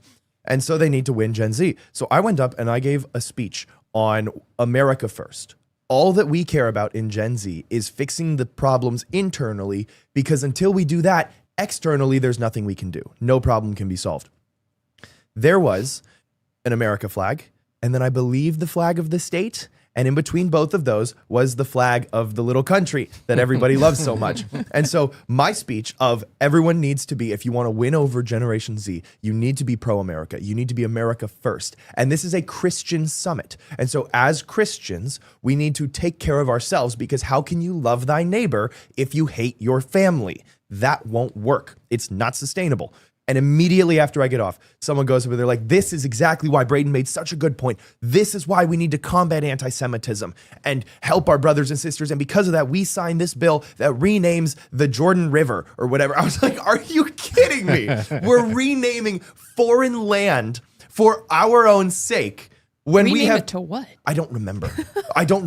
The West Bank of Judea or whatever. I don't know. But I'm like, we're doing that instead of fixing the 22 vets a day who are dying by their own hands. But instead of fixing the overinflated housing market, instead of fixing the just destroyed economy that we get to inherit, that I get to go into, we're worried about renaming foreign embankments. And I just sit there and I was just fuming. And I remember my mom was with me and she goes, Braeden, you seemed really upset during that speech. Thankfully, these other people haven't seen you speak before because they didn't realize it. But I could tell that you were pissed off. And I'm like, rightfully so, because I care about this country. I want our country to succeed. Once our country succeeds, take care of our allies. I don't give a damn. But when our allies are influencing us to do everything externally and destroy our own country from within, and I say allies super loosely, I have a serious problem with it. Yeah, they use it to their advantage. So this way they can go ahead and try to tug on our heartstrings to, manipulate the Bible. You have the Schofield Bible and everything. And so what they do is they try to force us into these battles by using messages like that. That's why you have like George Washington actually warned about this, saying a nation to avoid permanent alliances with foreign nations and instead rely on temporary alliances for emergencies only. So we shouldn't be linked up in the way we are to have endless support for these countries. And it's just sick to see how they've corrupted the church, because they've definitely corrupted the church, convincing everybody that we have to go die for, Israel, which isn't true. God's chosen people are those who choose Jesus. And just the fact that they try to manipulate it and fool us it's sickening. Yeah, but this guy that was in the mayoral race, I don't want to stay on this topic for too much longer since we did kind of rabbit trail off. But this guy that, just because he's based, this is kind of like the trap I think a lot of right wingers fall into. So it's like, oh, well, just because he's based and he's anti-Israel, then therefore he must be my friend. The truth is that it's like Zoran, I think is his name. Yeah, and this is the commercial I mentioned. So Zoran is a socialist. And not a national socialist, guys. Yep. He is a socialist. And, he's like releasing commercials in other languages like this. Watch. बात ये नहीं है कि मैं क्या बनूंगा, बात ये है कि मैं क्या करूंगा हमारे कम्युनिटीज के लिए और हर एक न्यूयॉर्कर के लिए। मैं हमारे शहर को अफोर्डेबल बनाऊंगा। न्यूयॉर्कर्स मुश्किल से अफोर्ड कर रहे हैं रोटी, कपड़ा और मकान। मैं ये सब बदलने के लिए लड़ रहा हूँ। Rent free buses, universal child care और सस्ती ग्रोसरीज के जरिए। पर आपको एक सवाल पूछना चाहता हूँ। Do you like how he made sure that the free socialist stuff he put in English just so everyone could hear it? It's like ba-ba-da boogada, boobada ba-ba-da, bippity boppity boo. And then it's like free housing. Your dicks grows longer. It's like, what the hell are these promises? This is crazy. What language is this? This is Indian. I bet it was barefoot. I bet he was barefoot filming that like Vivek during that one interview. Probably. Yeah, this was a, believe it or not, he's actually happy because he's screaming in this picture. See this? He's actually running away from a stick of deodorant. Someone's trying to bring him by. He's like, ah! Yeah, man, my jokes are so bad today. But anyways, that's who that is. And he did release, I think, a statement about this saying he's not really against Israel, but he was saying, look, I don't think we need to watch this. He did make a statement saying that he cares about Jewish New Yorkers. And if your hatred for Israel is more important than following American law, you shouldn't be elected to public office. It's kind of interesting because what does he do? He elected, and that's why to ignore state and federal law in order to enact BDS and enforce ICC. Yeah, I guess the idea that why there's federal law against boycotting other countries, I'll never understand. But I think I'm done with this topic because this is just absolutely it's just ridiculous. draining. Yeah, it's just draining. Yeah. All right. Talking a little bit about what's going on with this will be the last thing we'll talk about today. The Gateway Pundit reported that Homeland Security has now announced new self-deport plan for illegal aliens. All applicants will receive $1,000, forgiveness of fines, cost-free travel, and preserve the opportunity to return. It's called this. The Department of Homeland Security announced a new program on Monday night. If illegal aliens self-deport through CBP Home app, they will receive forgiveness on any fines, cost-free travel to their home country, and $1,000 exit bonus. Honestly, we should have had Earl just take the money and get a free trip if he could return it at any point, because I'm traveling to Australia. We're going to Australia soon, hopefully. Mm-hmm. We bought our tickets, but we'll see what happens. So hopefully we're going. We don't get arrested as soon as we get there, especially Correct. being with you. Yeah. Yeah, I always have problems at that border. I love Australia though. I love being hassled. It's so fun. I love being asked if that's me. Then why am I sharing pictures of the Australian flag? Am I trying to stoke division in the country? What? Yeah, those are real questions by their border force. Why do you post the Australian flag? What are you trying to do with that? Just the flag. Just posting the flag. Yeah, that makes sense. Yeah, why do you push nationalist ideas about our country? Because my kids are citizens of Australia and I want them to be proud of the great heritage there. They did commit a genocide against the Aboriginals. You know, you guys used to be great. I'm totally joking. That's not what you want to be quoted saying from them. Totally joking. There goes our trip. Yeah, totally joking. That's done. All right, moving along. I want to get into some cultural stuff. Let's talk about it. We're going to get into our stories. A black woman says that it is traumatizing to be adopted and raised by white parents. Plus, we're going to talk a little bit about the rise in African-American crime. What to do about this, as Gen Z has this new discussion on a phrase called black fatigue. Many are calling it a very racist epithet, saying that it is demeaning. It is draining itself on a culture that's been hit with so much, including their own actions and their own people. It's called accountability, and it's been hurting them a lot recently. Let's get into our cultural topics of the day.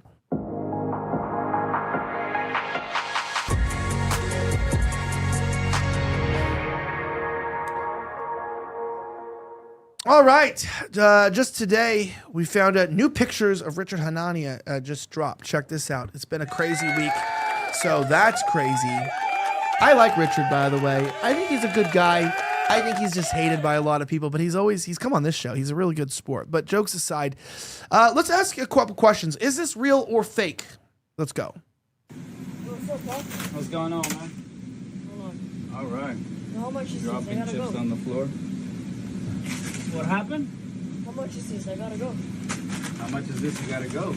You in a rush? Yeah? Okay. That's all you're getting? Yeah. $2. There you go. Throw in the money too. You got a bag? Huh? You got a bag? A bag? Yeah. No, I don't have any bags, man. Here. No? You got a bag? Say what? You don't got a bag? No, I don't have any bags, man. No bags. You can see him in the corner. Why? Huh? Why? I don't have any bags. Go ahead, take your chips. I'm gonna be rude and stuff.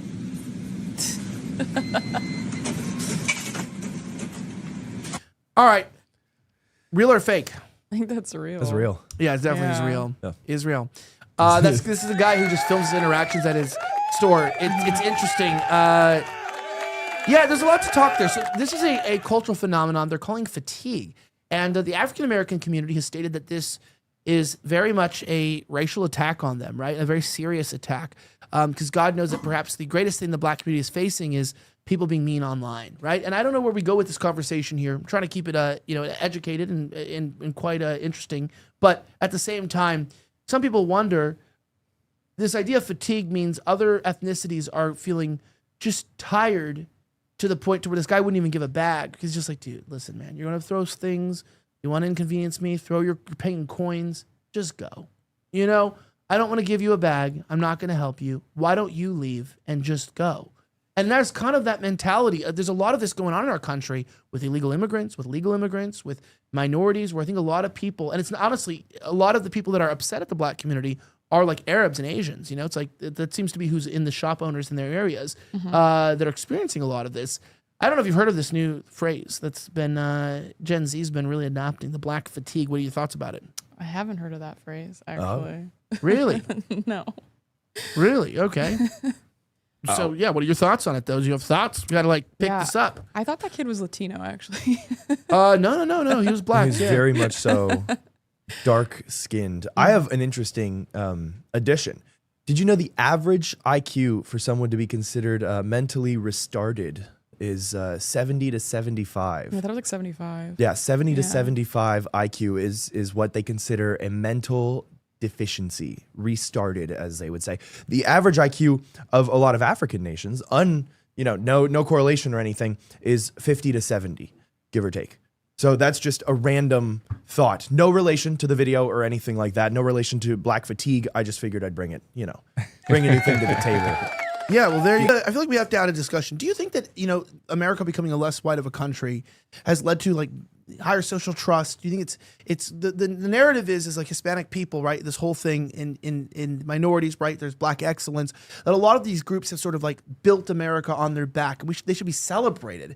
And the fact is our cultures are diverse and they make our countries better. And I would say that there definitely are minorities who've come to this country who really probably don't add so much to the tax burden. We know that's true. They don't add a lot to, social tension or destruction. And, there's always going to be bad apples. There'll be bad Amish, right? There'll be some bad people. But, in general, some ethnicities, some groups, are not adding such a burden. But I do believe that the average black American leaves a tax burden of several $100,000 by the end of their life in terms of just city resources, federal tax benefits, programs, and that includes their entire public education, which is never funded by the local property taxes of their cities, completely paid for by neighboring cities, usually or neighboring boroughs. I think people are starting to feel really tired about this, realizing it was only been this way for about 75 years. It wasn't like this before, and we don't have to live like this any longer. Do you think this is a real, genuine fight, that there might be some revolution culturally, that people might start, redistricting their zip codes to take the tax money out of, breaking up their own cities, like we saw recently, where cities are starting to, realize, hey, why are we one city? These people suck. Let them be their own city. And they're winning in court right now, creating their new zip codes, and they're not liable for the other cities. And the other cities are just going lawless, and they're creating barriers and police checkpoints. And a lot of cities are doing this, like in St. Louis and stuff. They're sort of breaking the cities apart because they don't want to pay for people who hate them. St. Louis, you say? St. Louis. Interesting. I St. Louis believe is so. a very diverse community from what I've been told. Yeah, from what I've been told. Yeah, it's a very interesting thing. I'm trying to find this video here. I posted something. And by the way, white people are not immune to retardation. I mean, remember, this is also white people the here. Amish. These poor Amish, they're not even watching this.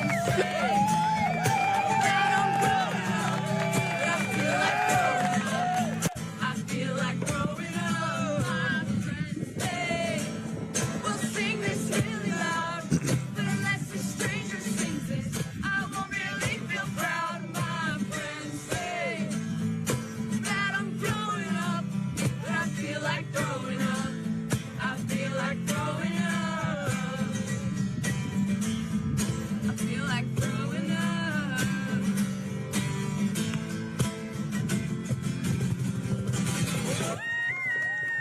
saying I feel like throwing up? Yeah, or growing up. I get the same thought when I see a trans flag like that. Yeah, So I do it's- too. Yeah, it's very common. I kind of like that song. I kind of want to vibe with them. I noticed they all have the same haircuts you were defending, though.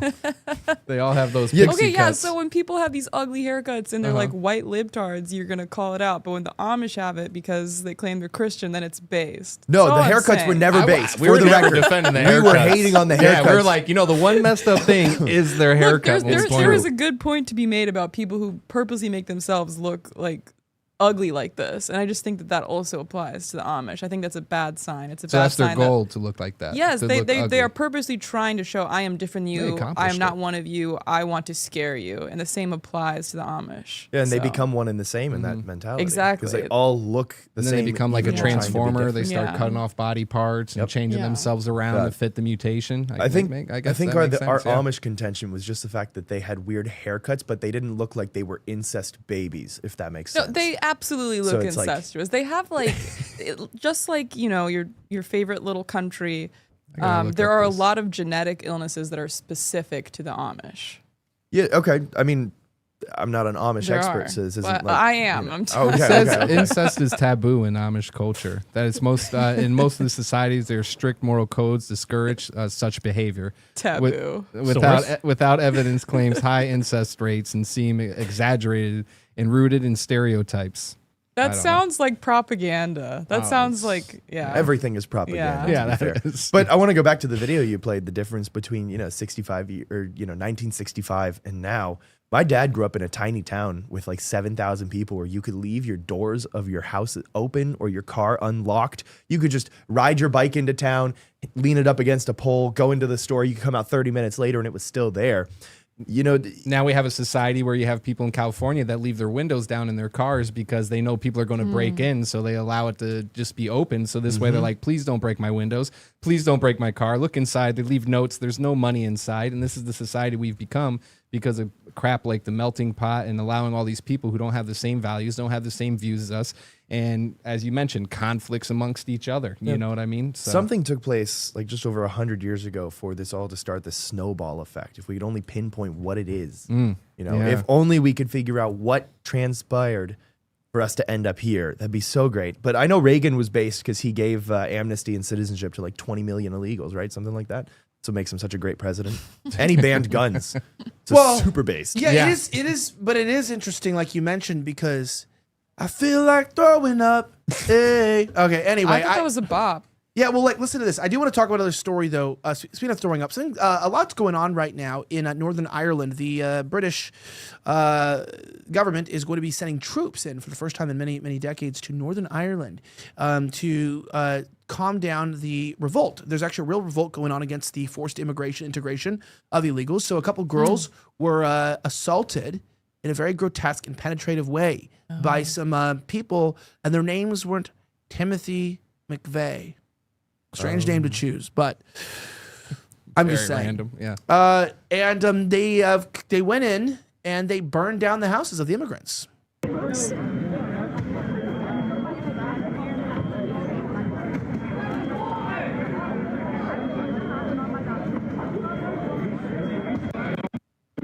All right, there's a lot going on in this. So essentially, these two girls were attacked by these group of non-white immigrants in Northern Ireland. I know it's shocking. I was shocked to hear it too. I go, you're telling me these non-white people are committing aggressive acts of sexual crimes against young women? And I'm like, I thought the whole consent argument was to try to get people like Russell Brand, who did drugs with a girl, and then it was like confused about whether like she said yes 4 times or 5 times. And it was like whether or not it was before she took her shirt off or after. I didn't know that there was like real, like I thought we were just in the Me Too movement. That's what we've been focused on for years. And it's all about, dude, did you say it 10 times? When she said no, did she really mean no, or was she joking around? This time she said yes, but then she didn't mean it. It's like, okay. And then someone told me there's actually real rape and abuse going on in the world. I went, that's crazy because it's not in the news ever. We're not talking about it at all. And it turns out, this was even more shocking, that these immigrants are not as nice as the news says.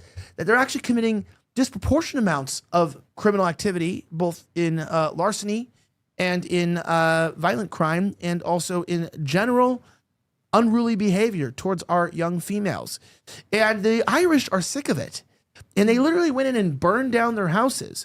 And they're trying to burn down more immigrants' houses right now. There's like a full-on uprising. And the British are now deciding to occupy, to send troops in to make sure that there is no issues with the integration of immigrants. And instead of addressing the issue that, hey, these people are raping their girls, they're saying, you guys should not be so angry and upset about this. After all, it's just your women and it's just rape. Yes, that is the stance. I mean, London is what, 25% Sharia law now? So I guess, are we really surprised that they're okay with it? Is there a plan in the future to take a trip to Ireland just for fun, just to go, see, not looking to commit arson or anything? I'm just sort of curious. Only after Thailand. Only after Thailand. Thailand's first on the list. Okay, quick trip How to do you say Thailand, that, though? get juiced up. Ballymena, but I don't know how to pronounce it. I didn't want to say it, but it's like, you can spell it there. The city here. It's Ballymena. Ballymena?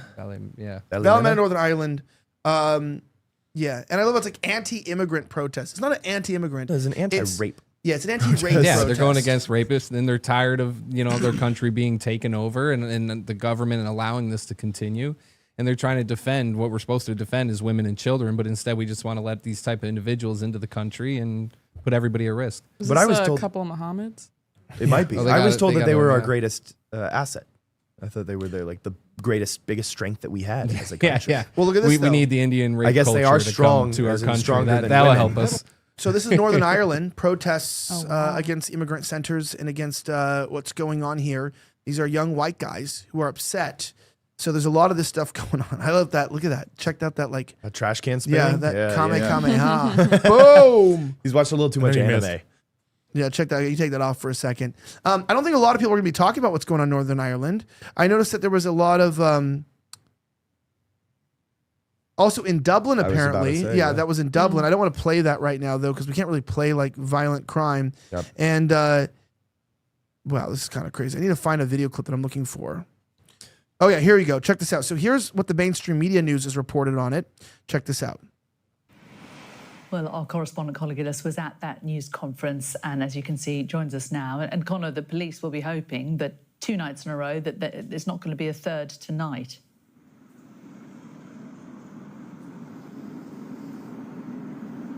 Yeah, absolutely. That is the hope from police here in Northern Ireland, but the fear is that there will be night 3 of hatred on the streets of Ballymena in Northern Ireland tonight. Hatred and anger was the tone from police there, hitting back at what he said were protests that were fueled by anti-immigration mobs, police branding those participants racist thugs. And we have been in the town for more than 24 hours now, getting a real sense as to the simmering tension that essentially boiled over last night, spilled through the streets of that area, where foreign families are essentially being hounded out of town.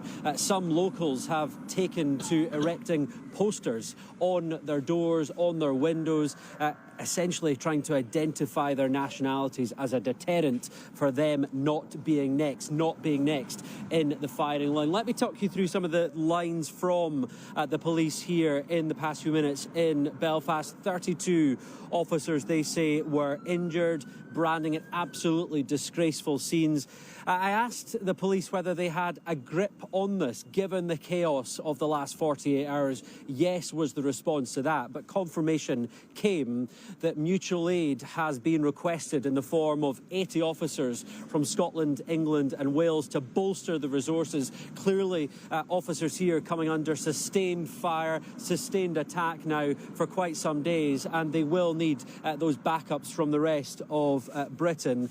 They also confirmed that they are preparing for more disorder tonight, and they were questioned by reporters, by the journalists here, around who is it that is behind this chaos, behind the mobs, behind the masks.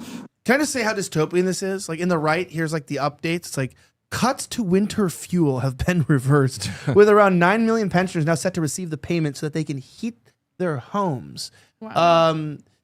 I think that's what that is, right? So they can like use air conditioning and heat, even though a lot of Europeans don't. It's like By the way, there's like people can't heat their homes. Like it's disgraceful tonight that Northern Irish people are going to be wanting their women raped. We need to ensure that these black and brown people can rape and that there's no pushback. You're like, what's disgraceful is the fact that clearly people don't want this. Like nobody in Ireland, voting, actions, nobody wants these But there's immigrants no in their mention country. of why they're mad. They not once mentioned someone was raped. They not once mentioned anything about the crime and that's flooding the streets. Instead, they say, "Oh, they're racist thugs, fueled with hatred, just attacking police, and we have to put an end to this."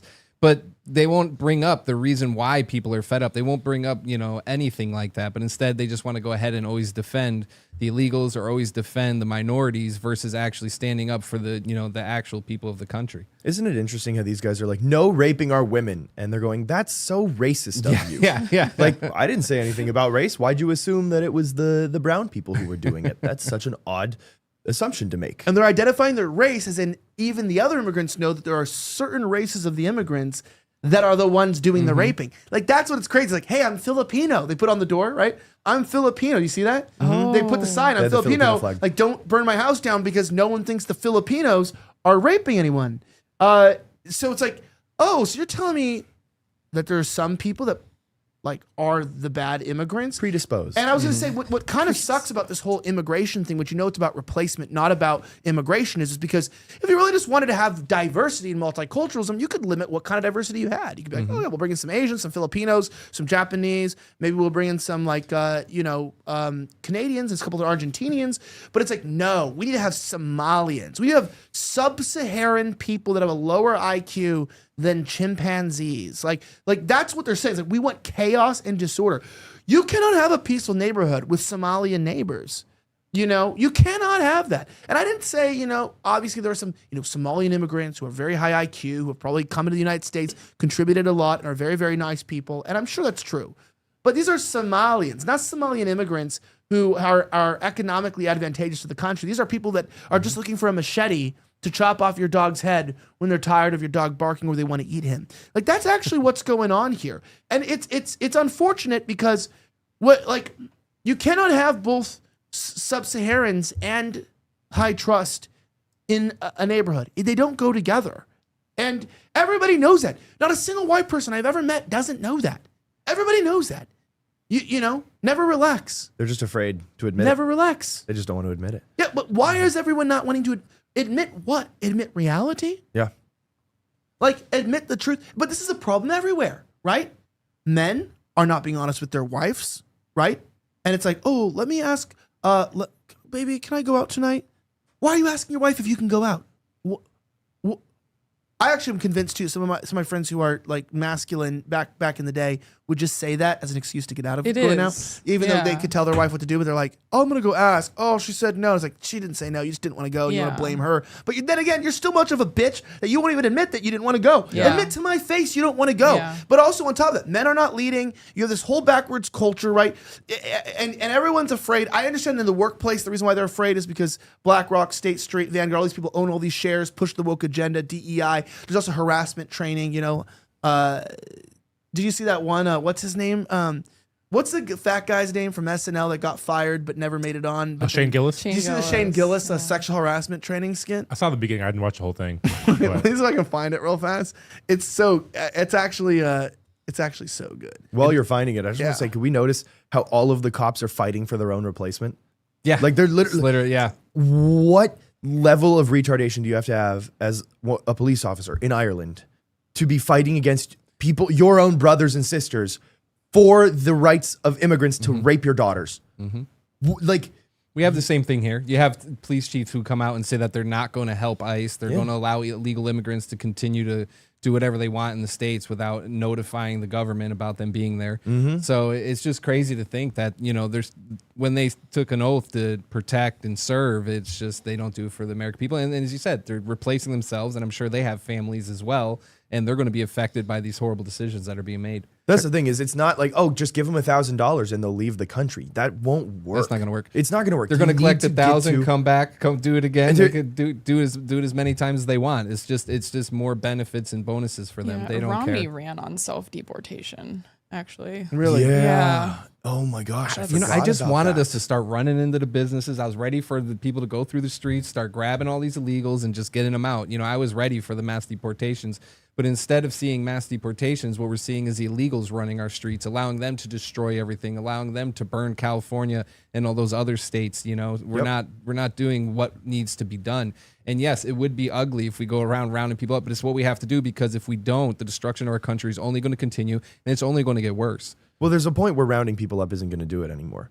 Like just you just can't. There will come a time where that won't work, and deportation just isn't a good enough option. White people need to finally begin to make decisions for their own. That's what someone said in the chat, by the way. That was a Jared Taylor reference. But white people do need to figure it out. All right, moving along here for the mentality of everything else.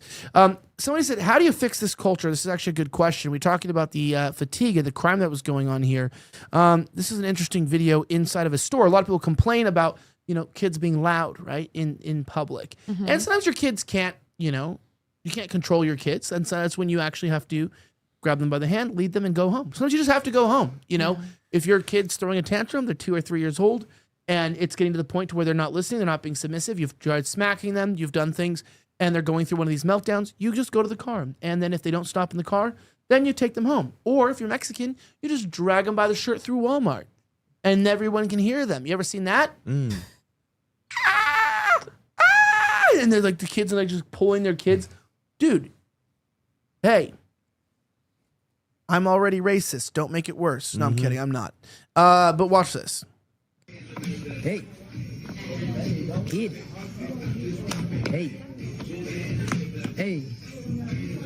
Hey. Hey. Come tomorrow. Hey. Okay, because this feels a little bit inappropriate here. Yeah, I kind of a little. We watching it.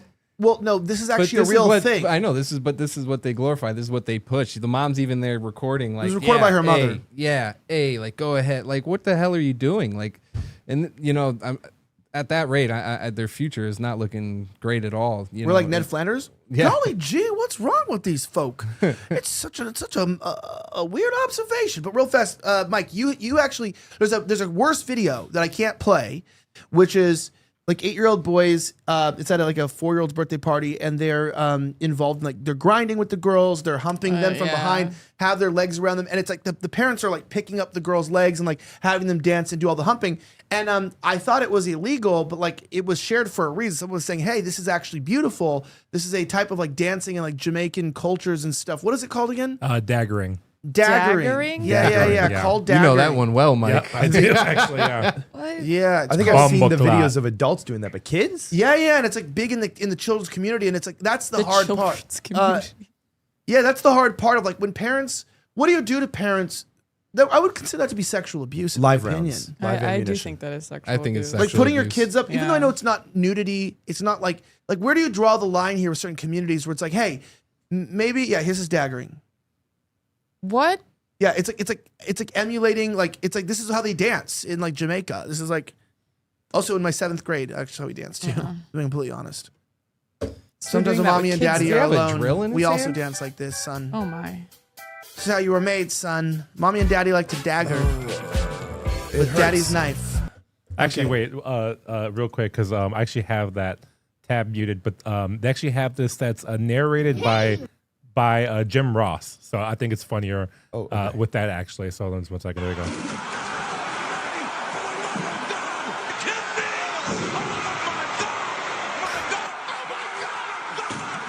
Oh. I've seen so many videos like this. They got on bikes.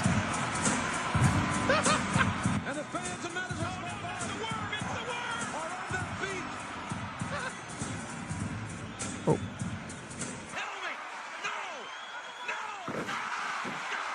Oh my This gosh. is violent, man. Yeah. This hurts. Oh God.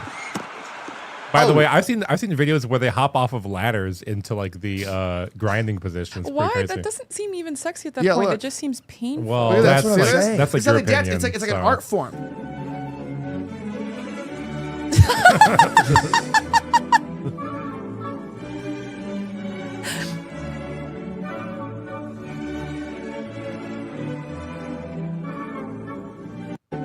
And we're supposed to call that beautiful. It's called excellence. Isn't The that twirling crazy? kind of was beautiful. I think it was the music. Her so strength good. of holding him up was more impressive than his twirling. I really She liked had a the Michelle twirl. Obama back on that Oh my one. gosh, literally. By the way, breaking from the Mendoza Report news desk, coming from Iran directly, Iran says, "We are ready for war." Really? Yep. From the official Iran news account. And also Trump has actually just issued a statement regarding it. Here it is. Israel has hypnotized the world. May Allah awaken the people and help them to see the evil doings of Israel and the United States. Israel has hypnotized. Plan Trusters, where are you at? Yeah, where are you at? Okay, we got to get into some entertainment topics, talk about what's going on in the entertainment industry. We got some updates on the Sean Diddy Combs trial requests. Meek Mills is still cooling off in the pool. It's day 2. The riots are still going on. And Tupac was definitely gay. That's a true Oh, story. you've seen the video of him that time when he talks feminine and then he's obviously Yeah, let's A lot get of into rappers this are. entertainment videos.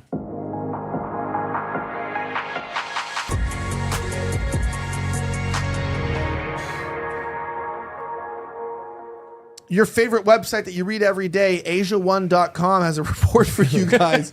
Everybody loves this website. Asia1.com has an update. Sean Diddy Combs' legal team requests a mistrial. Check this out. So, man, this is a really can you go full screen? It can't. It's like a very bad crop here. Sean Diddy Combs' legal team have requested a mistrial. The 55-year-old music mogul is currently on trial in New York after pleading not guilty to charges including racketeering and sex trafficking by force, but his lawyers have made their second request to have proceedings declared invalid after claiming prosecutorial misconduct.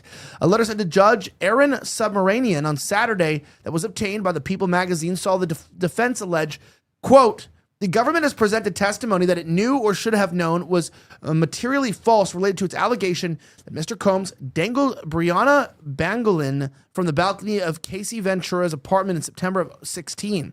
The note added, accordingly, to avoid an unfair conviction in this case, the court should grant a mistrial. In addition, Combs' team argued his ex-girlfriend Casey's testimony, in which she stated she saw the rapper dangle Brianna from the balcony, was demonstrably false because text messages allegedly showed that she only learned of the supposed incident afterwards. The letter argued the incident, as alleged, is disturbing and powerful evidence, and the government has used it to depict Mr. Combs in an extremely negative light as an angry and dangerous man who terrified Miss Ventura and her friends. And the lawyers argued that the prosecution presented photos of Brianna's alleged injuries from the incident, which were said to have been taken on September 26. So there's this move to have a mistrial in the Sean Diddy Combs case based upon a lack of evidence. I feel like I've read the testimonies. Now, depositions are interesting because depositions are not a verdict. Depositions are not necessarily a trial either. Depositions can be used or referenced in the trial, but they are not the trial themselves. And in depositions, people do lie. Okay, they lie a lot, and when it gets to the trial, a lot gets thrown out from depositions because it's deemed to be there's no evidence, there's lack of evidence, and they say whatever they want. And the problem is like, have you ever been involved in any lawsuits? No. No? No. No? Nope. Just the government trying to arrest me. That's it. Oh, I have. just that. And I've had people make claims against me, and then the depositions come to the place, which I have a copy of, by the way, if anyone wants to access them. And it turns out I'm actually a pretty upstanding guy. It's actually pretty cool. It turns out all the jokes I make are exactly that. They're jokes. Who would have known that you can be and make inappropriate jokes or say things you don't mean? You do make a lot of those hand movements they were showing in that sexual assault video. Yeah, towards the staff. So that does happen. All right. Anyway, it's like to okay rub because he's my a ear. man and it's June. So it's true. okay. True. Actually, I heard the gay community's really mad this time because of the fact that they have the riots and they're taking away all their glory from their marches. Correct. All I was going to say is the depositions come out and it's like, oh, okay, yeah, obviously this bitch is lying. That's basically what it is. You read it, you're like, oh, this is not true. However, in the Diddy case, I see this all the time. I've read people's, used to watch legal channels. You read the depositions and someone makes a grandiose claim, but when they start interviewing people, the truth comes out that the person just hates the person. They want their money. There's jealousy. They're bitter. They were in love with them. That kind of stuff. But in the Diddy trial, I've listened to the depositions, and it seems like everyone kind of corroborates, at the very least, that there were these freak-offs, right? And there was a lot of homosexual activity going on with these rappers. And to me, more than the criminal activity, I'm more like, damn, because growing up, a millennial, you think of the rappers as like being tough and masculine, and like I'm never into rap, but like, did it not shock you a little bit reading like all of these rappers, LeBron James, like allegedly being involved in this like these gay orgies was kind of shocking to me. I just didn't expect it. No, it didn't shock me. Why? Actually, because the rates of like men being DL in the African American community is particularly high. I know, it's weirdly high. Yeah. Right? Really? Yes. Yeah. They have higher rates of this. And DL would be defined as On the down low, low. brother. On the down low. yeah, okay. It's still that's a black term. Down Or like Yes, a- it okay. is. That's what they refer to it because it's quite common. Okay. I've definitely had someone tell me that statement Yeah. before. I didn't know the exact phrase. Yeah. Is that different than being bisexual, or what is that? It's bisexual basically, but you're Closet. secret about it. Yeah. Bisexual is just gay. If you're a dude and you do other stuff with a dude, I don't really care what you have to say. You're gay. Hey, be careful though. You say other stuff. It's like what? Going golfing? Hey, you know, if you go have food with a guy, you're a homosexual. right? Going golfing, playing with some balls, that is some all-American classic activity. Okay.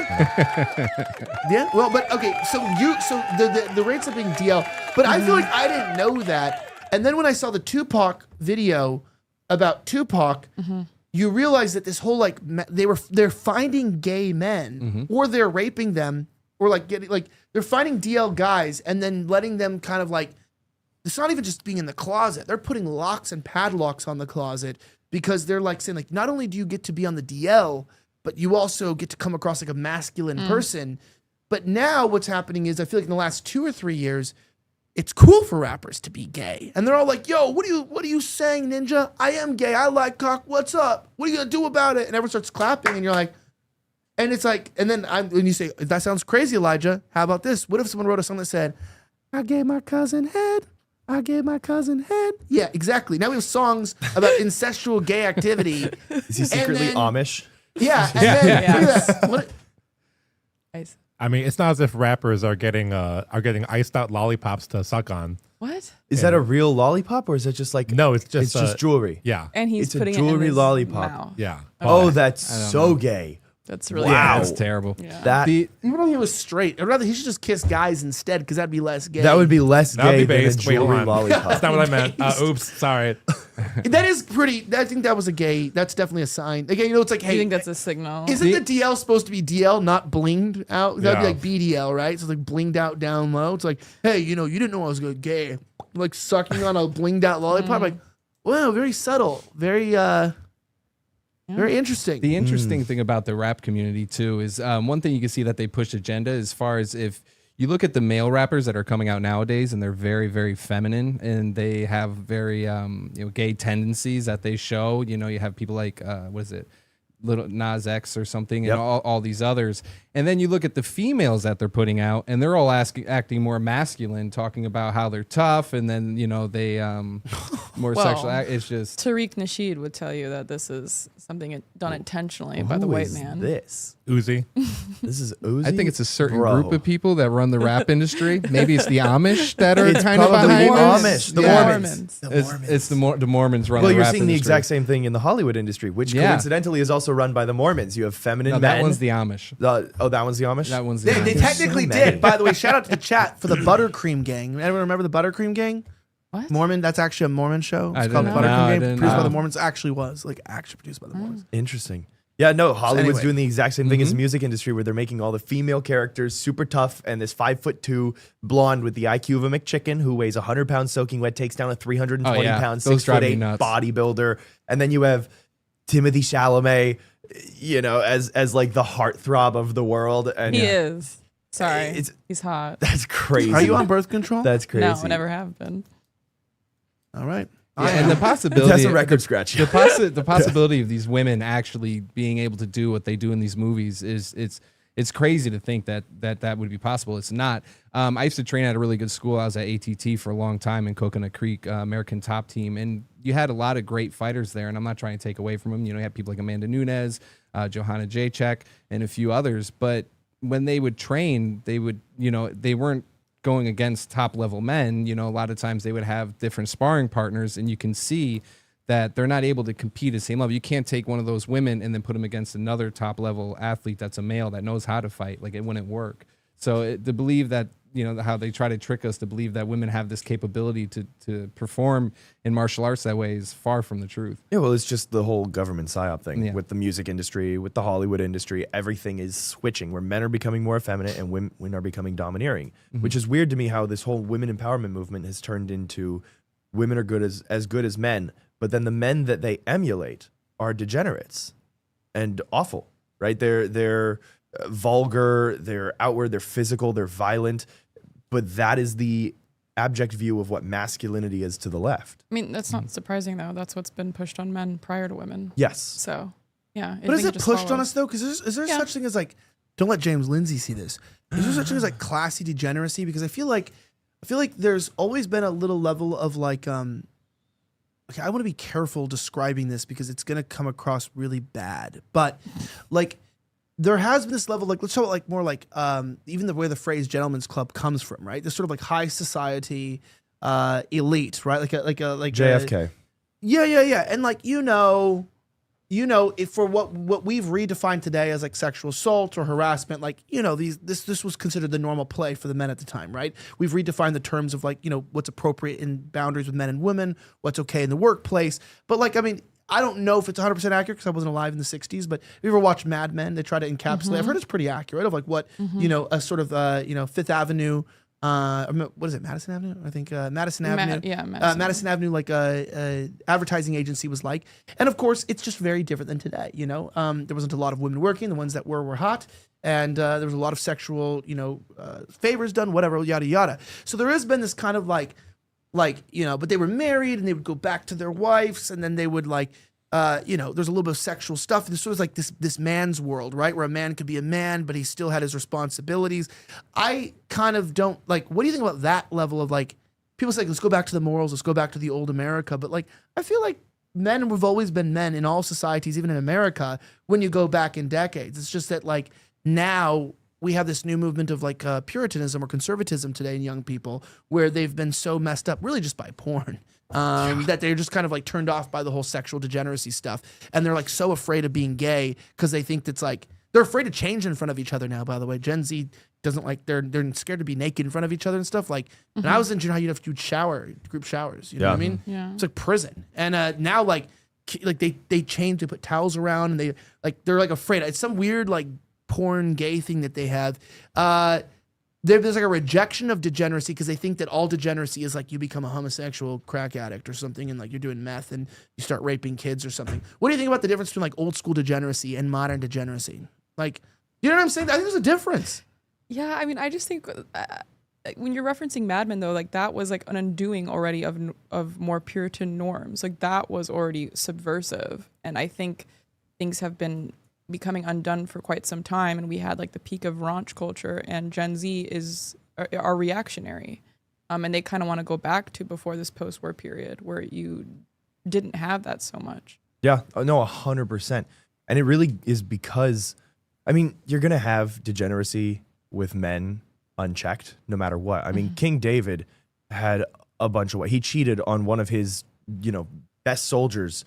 Or cheated on his best soldier, or took his wife, impregnated her Bathsheba, killed Uriah the Hittite, all that stuff. King Solomon had 300 wives and 700 concubines, and both of them were considered wise kings, right, but that's of like God's kingdom. But I'm saying like the kind of base for men is to want to dominate, to have as many wives as possible because that means you can have as many children as possible. And so this return to traditional Christianity is sort of a rejection of that. Because like you look at the story of Gideon, he had 300 mighty men. They go along, they kill all the bad guys, and then they come back. Gideon has a bunch of wives, 70 children. And the moral of the story is one of his kids, Adonijah, I think, is one of Gideon's sons, kills 68 of the other sons. The last one flees. And so the moral of the story that young men pick up on is that having 70 kids doesn't mean your bloodline goes on forever. It means you have 68 funerals and a terrible son and then a coward that ran away, right? So it's like this rejection of degeneracy, which is technically the norm.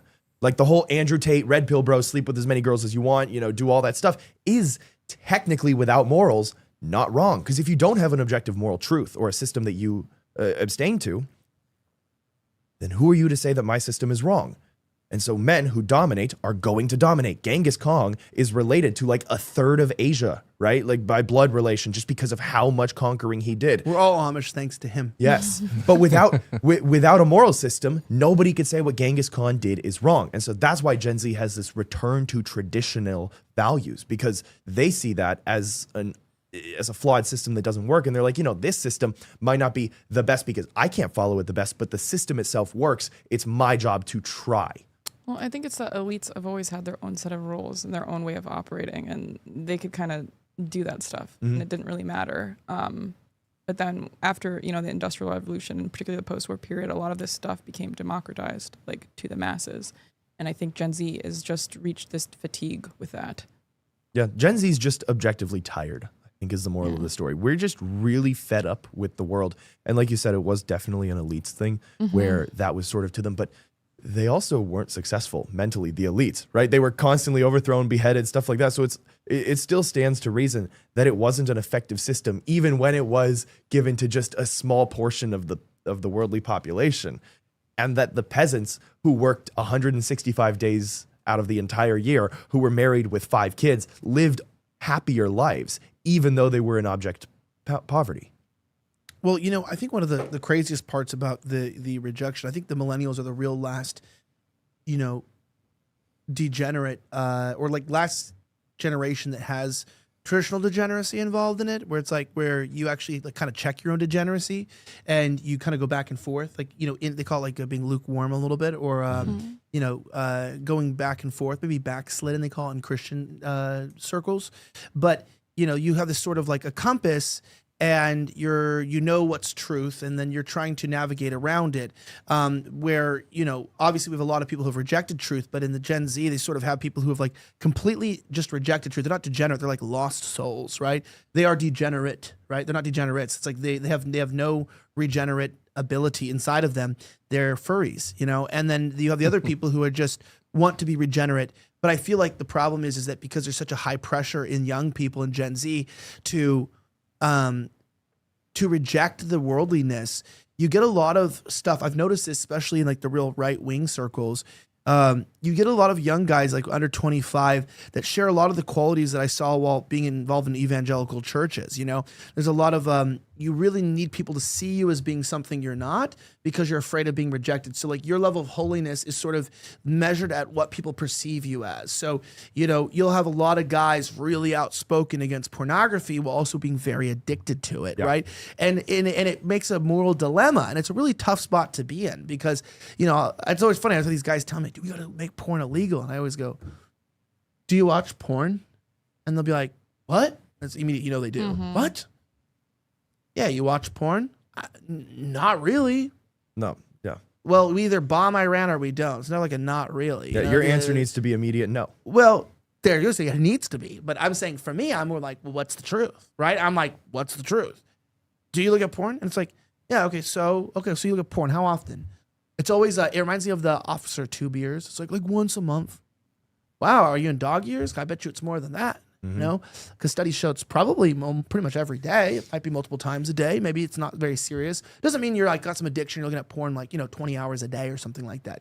But a couple check-ins maybe here or there. And what is porn then? Doesn't mean you're looking at like full on intercourse. Like you just be like on Instagram looking at hot chicks or get like, which I would consider softcore, right? And we don't even talk about softcore anymore because it's just everywhere, right? Softcore is everywhere. My point is it's like I feel really bad for Gen Z because they want so badly to live a life that they never had access to. They want to live a holy and a regenerate life. But because of the damage of what porn does and how easily it is to get ensnared into, and this isn't just Gen Z, by the way. Millennials are involved in this too because we grew up on internet porn as well. And I remember I got really into internet porn when I was like, it was when I got my PSP. That's when I found out I could go to frogsex.com, which was a search engine. It wasn't about frogs having sex. Is this an actual thing? It was one. It was actually the gay frogs. It was before Pornhub. It was because it was like HTML. It wasn't like you couldn't like have like video previews. It was just like it was either that or LimeWire, right, or whatever. If you wanted to, or you could go to the store. So it was what, like 20 years ago? It was like no, it was more than that. It was like 22, 23 years ago. I mean, we didn't have like the great technology. I don't know this, yeah. That was a real site, by the way, and it was where frogs like me were getting atrazine and finding each other. No, but I'm saying like there was all these search engines, and I just know. But today, I think I'd be cooked. When it comes to porn, I think I'd be really dead because even Instagram now, it's just like you don't even click on anything if you're a guy, and it'll try to serve you. People prove it. Like, what's his name? Kaya was here. It's like he only follows workout videos, and yet it'll be like 20 workout videos, and then one video is just like a naked woman. Yep. And then it's like a kid that follows, Tung Tung Tung Sahur and the Italian brain rot. And then it's like a naked woman. And then the joke is if you let your eye even catch it for a second, which you will see, the algorithms pick up on it, and then they decide for the rest of your life you should be served a naked woman on a platter. Well, I think it's also looking at your other internet activity, not just what you're doing on there. At least that is how it is for TikTok. It's a culmination. Yeah, of but I everything. do think that people are properly using like incognito windows and things. I think people are smarter than that. So I don't think it's just that because do you get what I'm saying? Well, it's not so much even just a tracking of your eye. Like, oh, his eye wandered over to the corner of the page with the bikini girl for half a second. I mean, I've gone through my phone and my Instagram homepage, and I will literally hit not interested, report, this made me uncomfortable, like all that stuff. And you could see on my what I've clicked not You can't interested do it anymore, on. by the way, on Instagram. I got to a point where it won't let me do not interested anymore. Wow. So I've just stopped going to my search page. Like I don't have any other options because otherwise you were just force fed. And so you were saying, with your PSP or whatever, you have to look at it. You had to look it up. You don't even have to look it up anymore. It's served on a silver platter and it's so enticing, especially if you're a young man and you get there and you're like, oh, this kind of feels bad, but it's kind of hidden, but I feel good about it at the same time until afterwards when I feel really bad. And so, yeah, I mean, 85% of guys have admitted to watching porn in the past month. And unfortunately, that number is probably higher. Yeah, 85% admitted to it. Yeah. That's what I'm saying. Like, that's so, like that pisses me off because as someone who did struggle with watching porn, right? I sit here and I'm like, all right, nope, it's been 4 years now. And I haven't even looked. I'm like, I'm proud of that fact because I want other people watching to go, holy crap, someone else was able to do it. Maybe Let's go. I can Let's too. get a round of applause for that. 4 years. He's 4 years ahead of basically anyone else that's watching right now. So that's like statistically speaking. That's it's not a bad thing. But that's the thing is like, it can't be. How'd you stop? I was told, I was watching a video as a sermon and this pastor was talking about porn. He said, you're not going to be a man if you're watching porn. Like you will never be able to be a man to your full capacity if you're watching porn. And I keep it on the down low. Most people don't know. Not that DL, different DL. Is I keep it on, I'm very, like I have an ego, like to a small degree, right? Mm-hmm. And so it hit my ego when the guy was like, you'll never be a man if you watch porn. And I was like, well, I'll show him. And so I had tried to quit so many different times throughout my childhood. And it was always, I'm going to do this. I'm going to do this. I'm going to do this. I'll never watch it again. And I like to say for people watching, the devil hears never, and he hears it as a challenge. I'll never smoke. I'll never vape. I'll never drink. I'll never have sex before marriage. I'll never watch porn. The devil hears that and he goes, all right, bet. Let's go. It was not until I said, okay, I don't want to do this again. I need to start today. God, take it away. And that was what it is every single day. So every morning I wake up and I pray. It's the first thing I do. And I say, Lord, my flesh is weak. I'm going to fail you if I'm given the opportunity. Like if it's presented to me, I'm going to fall because I'm weak and pathetic. That's how humanity works. That's how this body works. You have to be the one to protect me from falling. That's my prayer every morning. And that's what's worked for me. Do you have like a relationship with God, you would say? 100%. Isn't that very evangelical? Yeah, Aren't you that's very Catholic? Protestant. I am Catholic. But well, I was very raised. Protestant. I was raised that's Protestant. a very Protestant attitude. The problem that you with the maintain. Catholic Church has is they don't do. This is my little rosary I bring with me everywhere. Is that the Catholic Church doesn't teach the power of a relationship as well as they could. That is a schooling issue. And what I've realized is the fullness of that relationship I've received in the Catholic Church because Christ is divinely present there more than anywhere else. That is the purpose of the altar. That's the purpose of Mass. And so I go there to receive him, to literally eat God. That's how I get the fullness of my relationship. Religion is the Latin, we get the word relationship from the Latin derivative of the word religion. So when people say, well, it's religion over relationship, they're saying it's relationship over relationship, which doesn't make sense. And so it is a lack of knowledge with a lot of Catholics, especially cradle Catholics. But converts like myself have that, like You know Sarah. the real deal. Sarah has that understanding as well, where it's like, okay, there is a relationship here to be had. It's not just go, say the prayer, sit, stand, kneel, receive communion. It is no. There's reverence, there's honor, there's worship, and it's all due. So people are finally taking it more seriously. That's why young guys are coming back. 34% increase in the Diocese of LA in Catholic converts, mostly men. That was for this past Easter. Last Easter was another 20 to 30% uptick. So there is a revival, and that's just going to strengthen the church even more. The church I went to, they just had, because of Easter, I'm not really familiar with a lot of the Catholic Church. I've been going to one only because I try to attend some, I decided to take the family back to church, and then I went to some evangelical churches around here. I've been out of the church for like years, you know? And then I went back in, and then, it was like some guy in like an oversized t-shirt and a gold chain. I'm not judging him because, Put some more money in that plate. Well, he was just like, it was like, get another chain. It was like, it's like every metaphor these guys bring up, it's like, this is not a joke. We go for Christmas and the sermon isn't about the Bible. The sermon is like 40 minutes talking about what if you were the guy who took the last room? Who took the last room on the night that Mary was trying to find a room? And she had to go into a stable because that man, that man, he's probably thinking about himself. He loves blueberries. That man loves strawberries. Everyone loves strawberries. Especially my wife makes a strawberry scone. My smoking hot wife. My smoking hot wife with giant jiggly titties, baby. Shake those mama milkers for all of us. Let's get a round of applause for my wife's hot tits. And I'd say tits, it's okay, boys, because when you're my age and you have a wife, you can blow loads into her and it's totally okay. But before that, I'm going to tell you what, this is my favorite part too. You don't want to have sex before you're married. I did though. I used to get naked with a bunch of girls and we would do a lot of nasty and evil things to each other. And we would feel really good. We would do drugs. We would snort the drugs. We would shoot up the drugs. We would put needles in places that they shouldn't go. And I never felt better in my entire life. Yes. Can I hear an amen? You felt it was like through the body, but you shouldn't do it. Yes. Because it's not good for you. Not good. But it was the best time of my life. Wow. That's pretty true, right? That's literally it. I'm like sitting there, like, so Jesus was born in Bethlehem or something. What was the original story? Because now we've gone on a tangent of you with your drug-induced path. You're like, what is going on in here? Then he rides off on a roller coaster. Yeah. Well, there was someone comes down.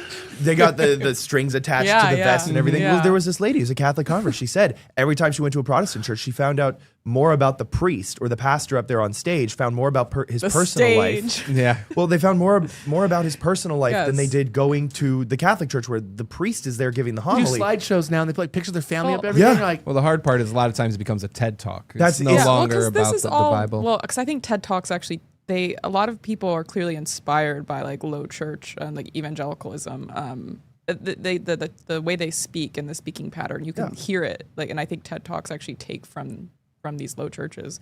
But I don't like how Catholics always equate Protestantism with like low church or evangelicalism, because I grew up Episcopalian and it's not like that at all. It's true. And as the Catholic here, I will say there is a difference between high and low church Protestantism. It all branches off of Protestantism, like low church, even though it's more like, obviously it's not the same. There isn't necessarily a different classification for it other than the branch, which is non-denominational or evangelical. So it is grouped in that sense. And when we're talking about a big TED Talk with a rock concert, we are meaning low church, big, mega, non-denominational things, as opposed to Lutheran, Episcopalian. The Catholic Church isn't in communion with any other Protestant denomination, but it still recognizes that there is at least a degree of reverence that the high church Protestants have. My dad grew up Lutheran, and there is that reverence with hymnals and actual, like, Lutherans believe, I don't know the Episcopalian stance, but Lutherans believe in the real presence on the altar. They don't believe that Jesus is actually present. They just believe like his presence is there. And so they're a little bit close. But even, the Protestant reformers like Luther and Calvin at the end of their lives were like, uh-oh, we made a mistake. Like, they admitted at the end, they're like, this is bad because it will lead to big non-denominational mega churches where everyone is just sort of doing whatever they want. I mean, at the event that I went to, they had a pastor go up and speak, and he made a joke about how great his offering is. And before he was a pastor, he didn't want to, I didn't want my wife to give that dollar to that man. And now I make a pretty good offering. And I'm sitting there going, you guys have a problem with indulgences, but everyone's applauding him right now. He's like, if you want to get saved, come on up and put your hands in there. And everyone's like, yes, Lord. Yeah. I was like, what? Where did like I go to mass on Sunday, you go to church on Sunday, your Episcopalian church probably has a lot more reverence than the pastor just going there and be like, if you want to get saved, come on down right now, kneel at my feet and just profess your life to Jesus. And people are just going up in droves and they're just like bawling their eyes out after hearing this motivational sermon. And you're like, where is any sort of reverence? Where's any God sort here? of God? Exactly. Yeah. It's not the presence of God. You're just inspired and you feel good about feeling good. You feel good because your hand is higher than other people. You feel good because you're crying more than the lady next to you.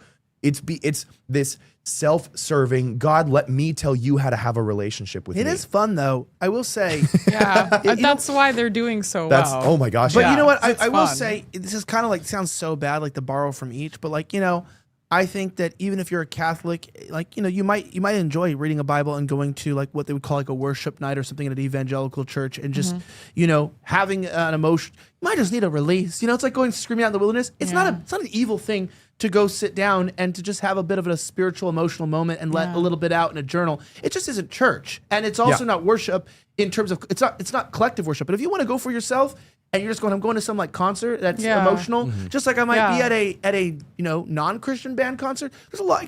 Christian music is actually pretty nice, and it's like it is emotional. Sometimes it's nice to just, like I hate to say to the guys, just let a little bit of the feels out and just lift your hands and just say, God, I love you, and I'm sorry. It's okay. It's a safe space, to let it out. But it's also not healthy if that's what you think worship is, because it is self-serving.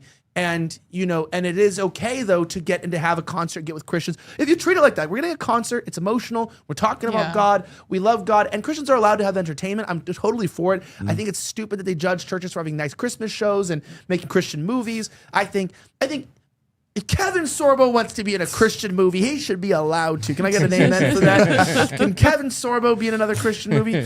All right, on that note, we'll end the show for today. I do want to remind you guys to follow our new channel at the Rift TV on YouTube. Be one of the first 2,000 followers. We're just like 150 away from 2,000. We just started this channel about not even 2 weeks ago, because we started on Rumble, I think like 8 days ago, 9 days ago, 7 days ago, the new YouTube channel. So we're brand new. Like the first week or so, we got about 2,000 subs, so we're gonna keep growing from there. This is a long haul, guys. This show, we like you wonder why we're doing it the way we're doing it, even though it's like, the subs aren't that high. It's because it's a new show, and this is what you do. This is what they do in the establishment networks. That's the whole point of Rift, is like, we're not gonna treat it like we're just like somebody in our bedroom. We're gonna be like, hey, we're just gonna launch a network. We're gonna have good production quality. We're gonna have real conversations, and we're gonna treat every episode now in the very beginning like we are going to be 2-3 years from now, when the viewership is way higher and things are, way crazier. We're not like clout chasers. I've started too many shows, been around things, and they've all been successful. Even our last show that we just ended to do this was averaging about 100,000 viewers an episode, which is very good for a long form podcast for conservatives. And it's been fantastic. And some of the shows ended because I didn't want them to end, but this is something that we care about, and we're working on things. We just got some new investors too on top of that, which is really good.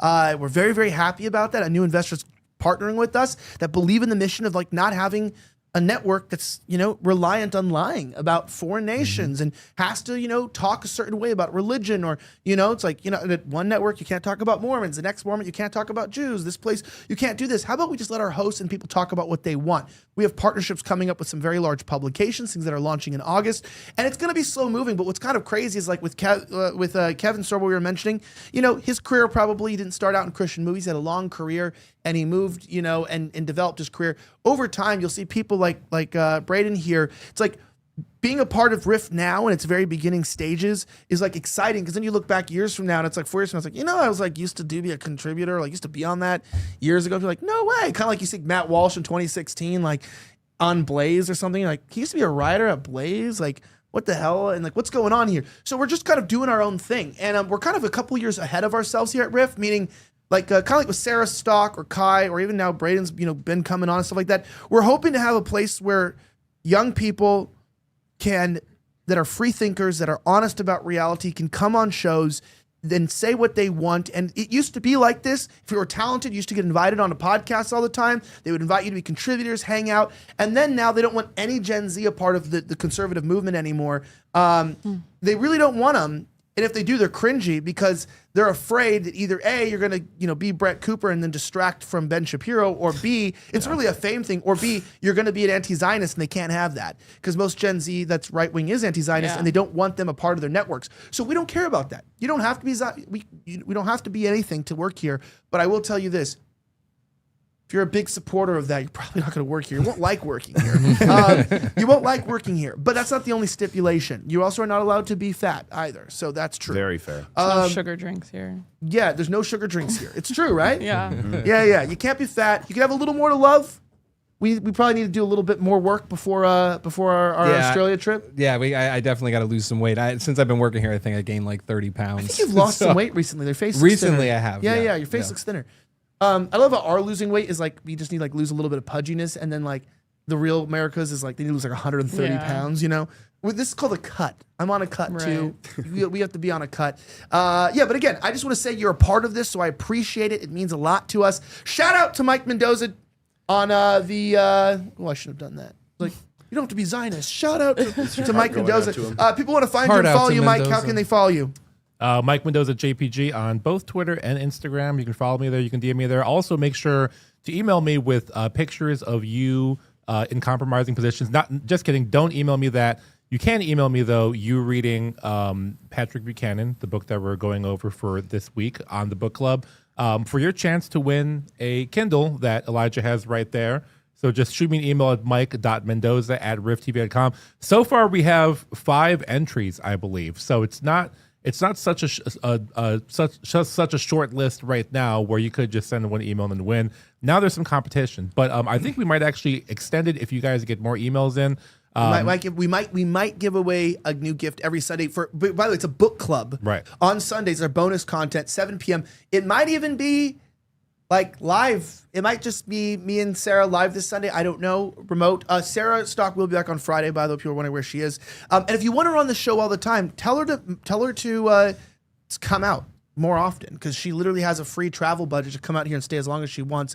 And we're trying to get her on the show more often. But her and Kai, they just gotta be with family and so lame. Be around loved ones and people who care about them.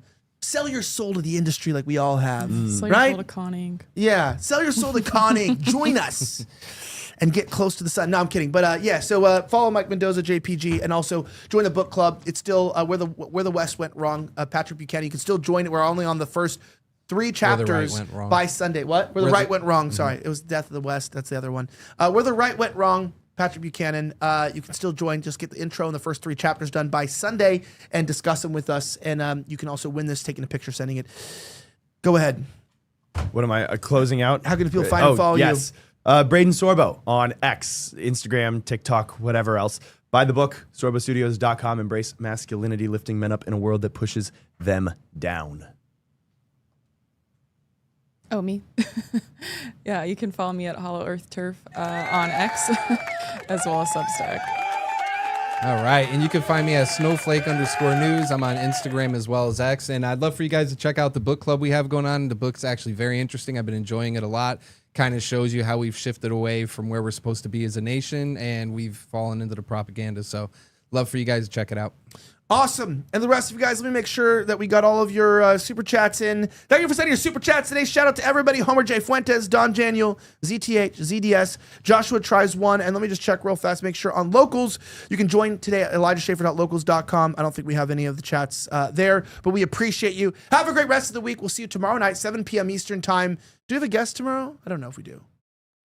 Yes. Yes, Mel K. Yeah, Mel K. Yeah, Mel K will be coming on to talk about who really controls the world. She's talking about the international banking cartel and what she was trying to break on Tim Pool and wasn't really allowed to talk about. But she's going to come kind of break it down and she's the one thing she's going to say that you got to understand is this. It is exactly who you think it is. But anyway. No. We'll see you tomorrow. Have a great rest of the week. Follow our guests and may God bless the United States of America. I'm signing out.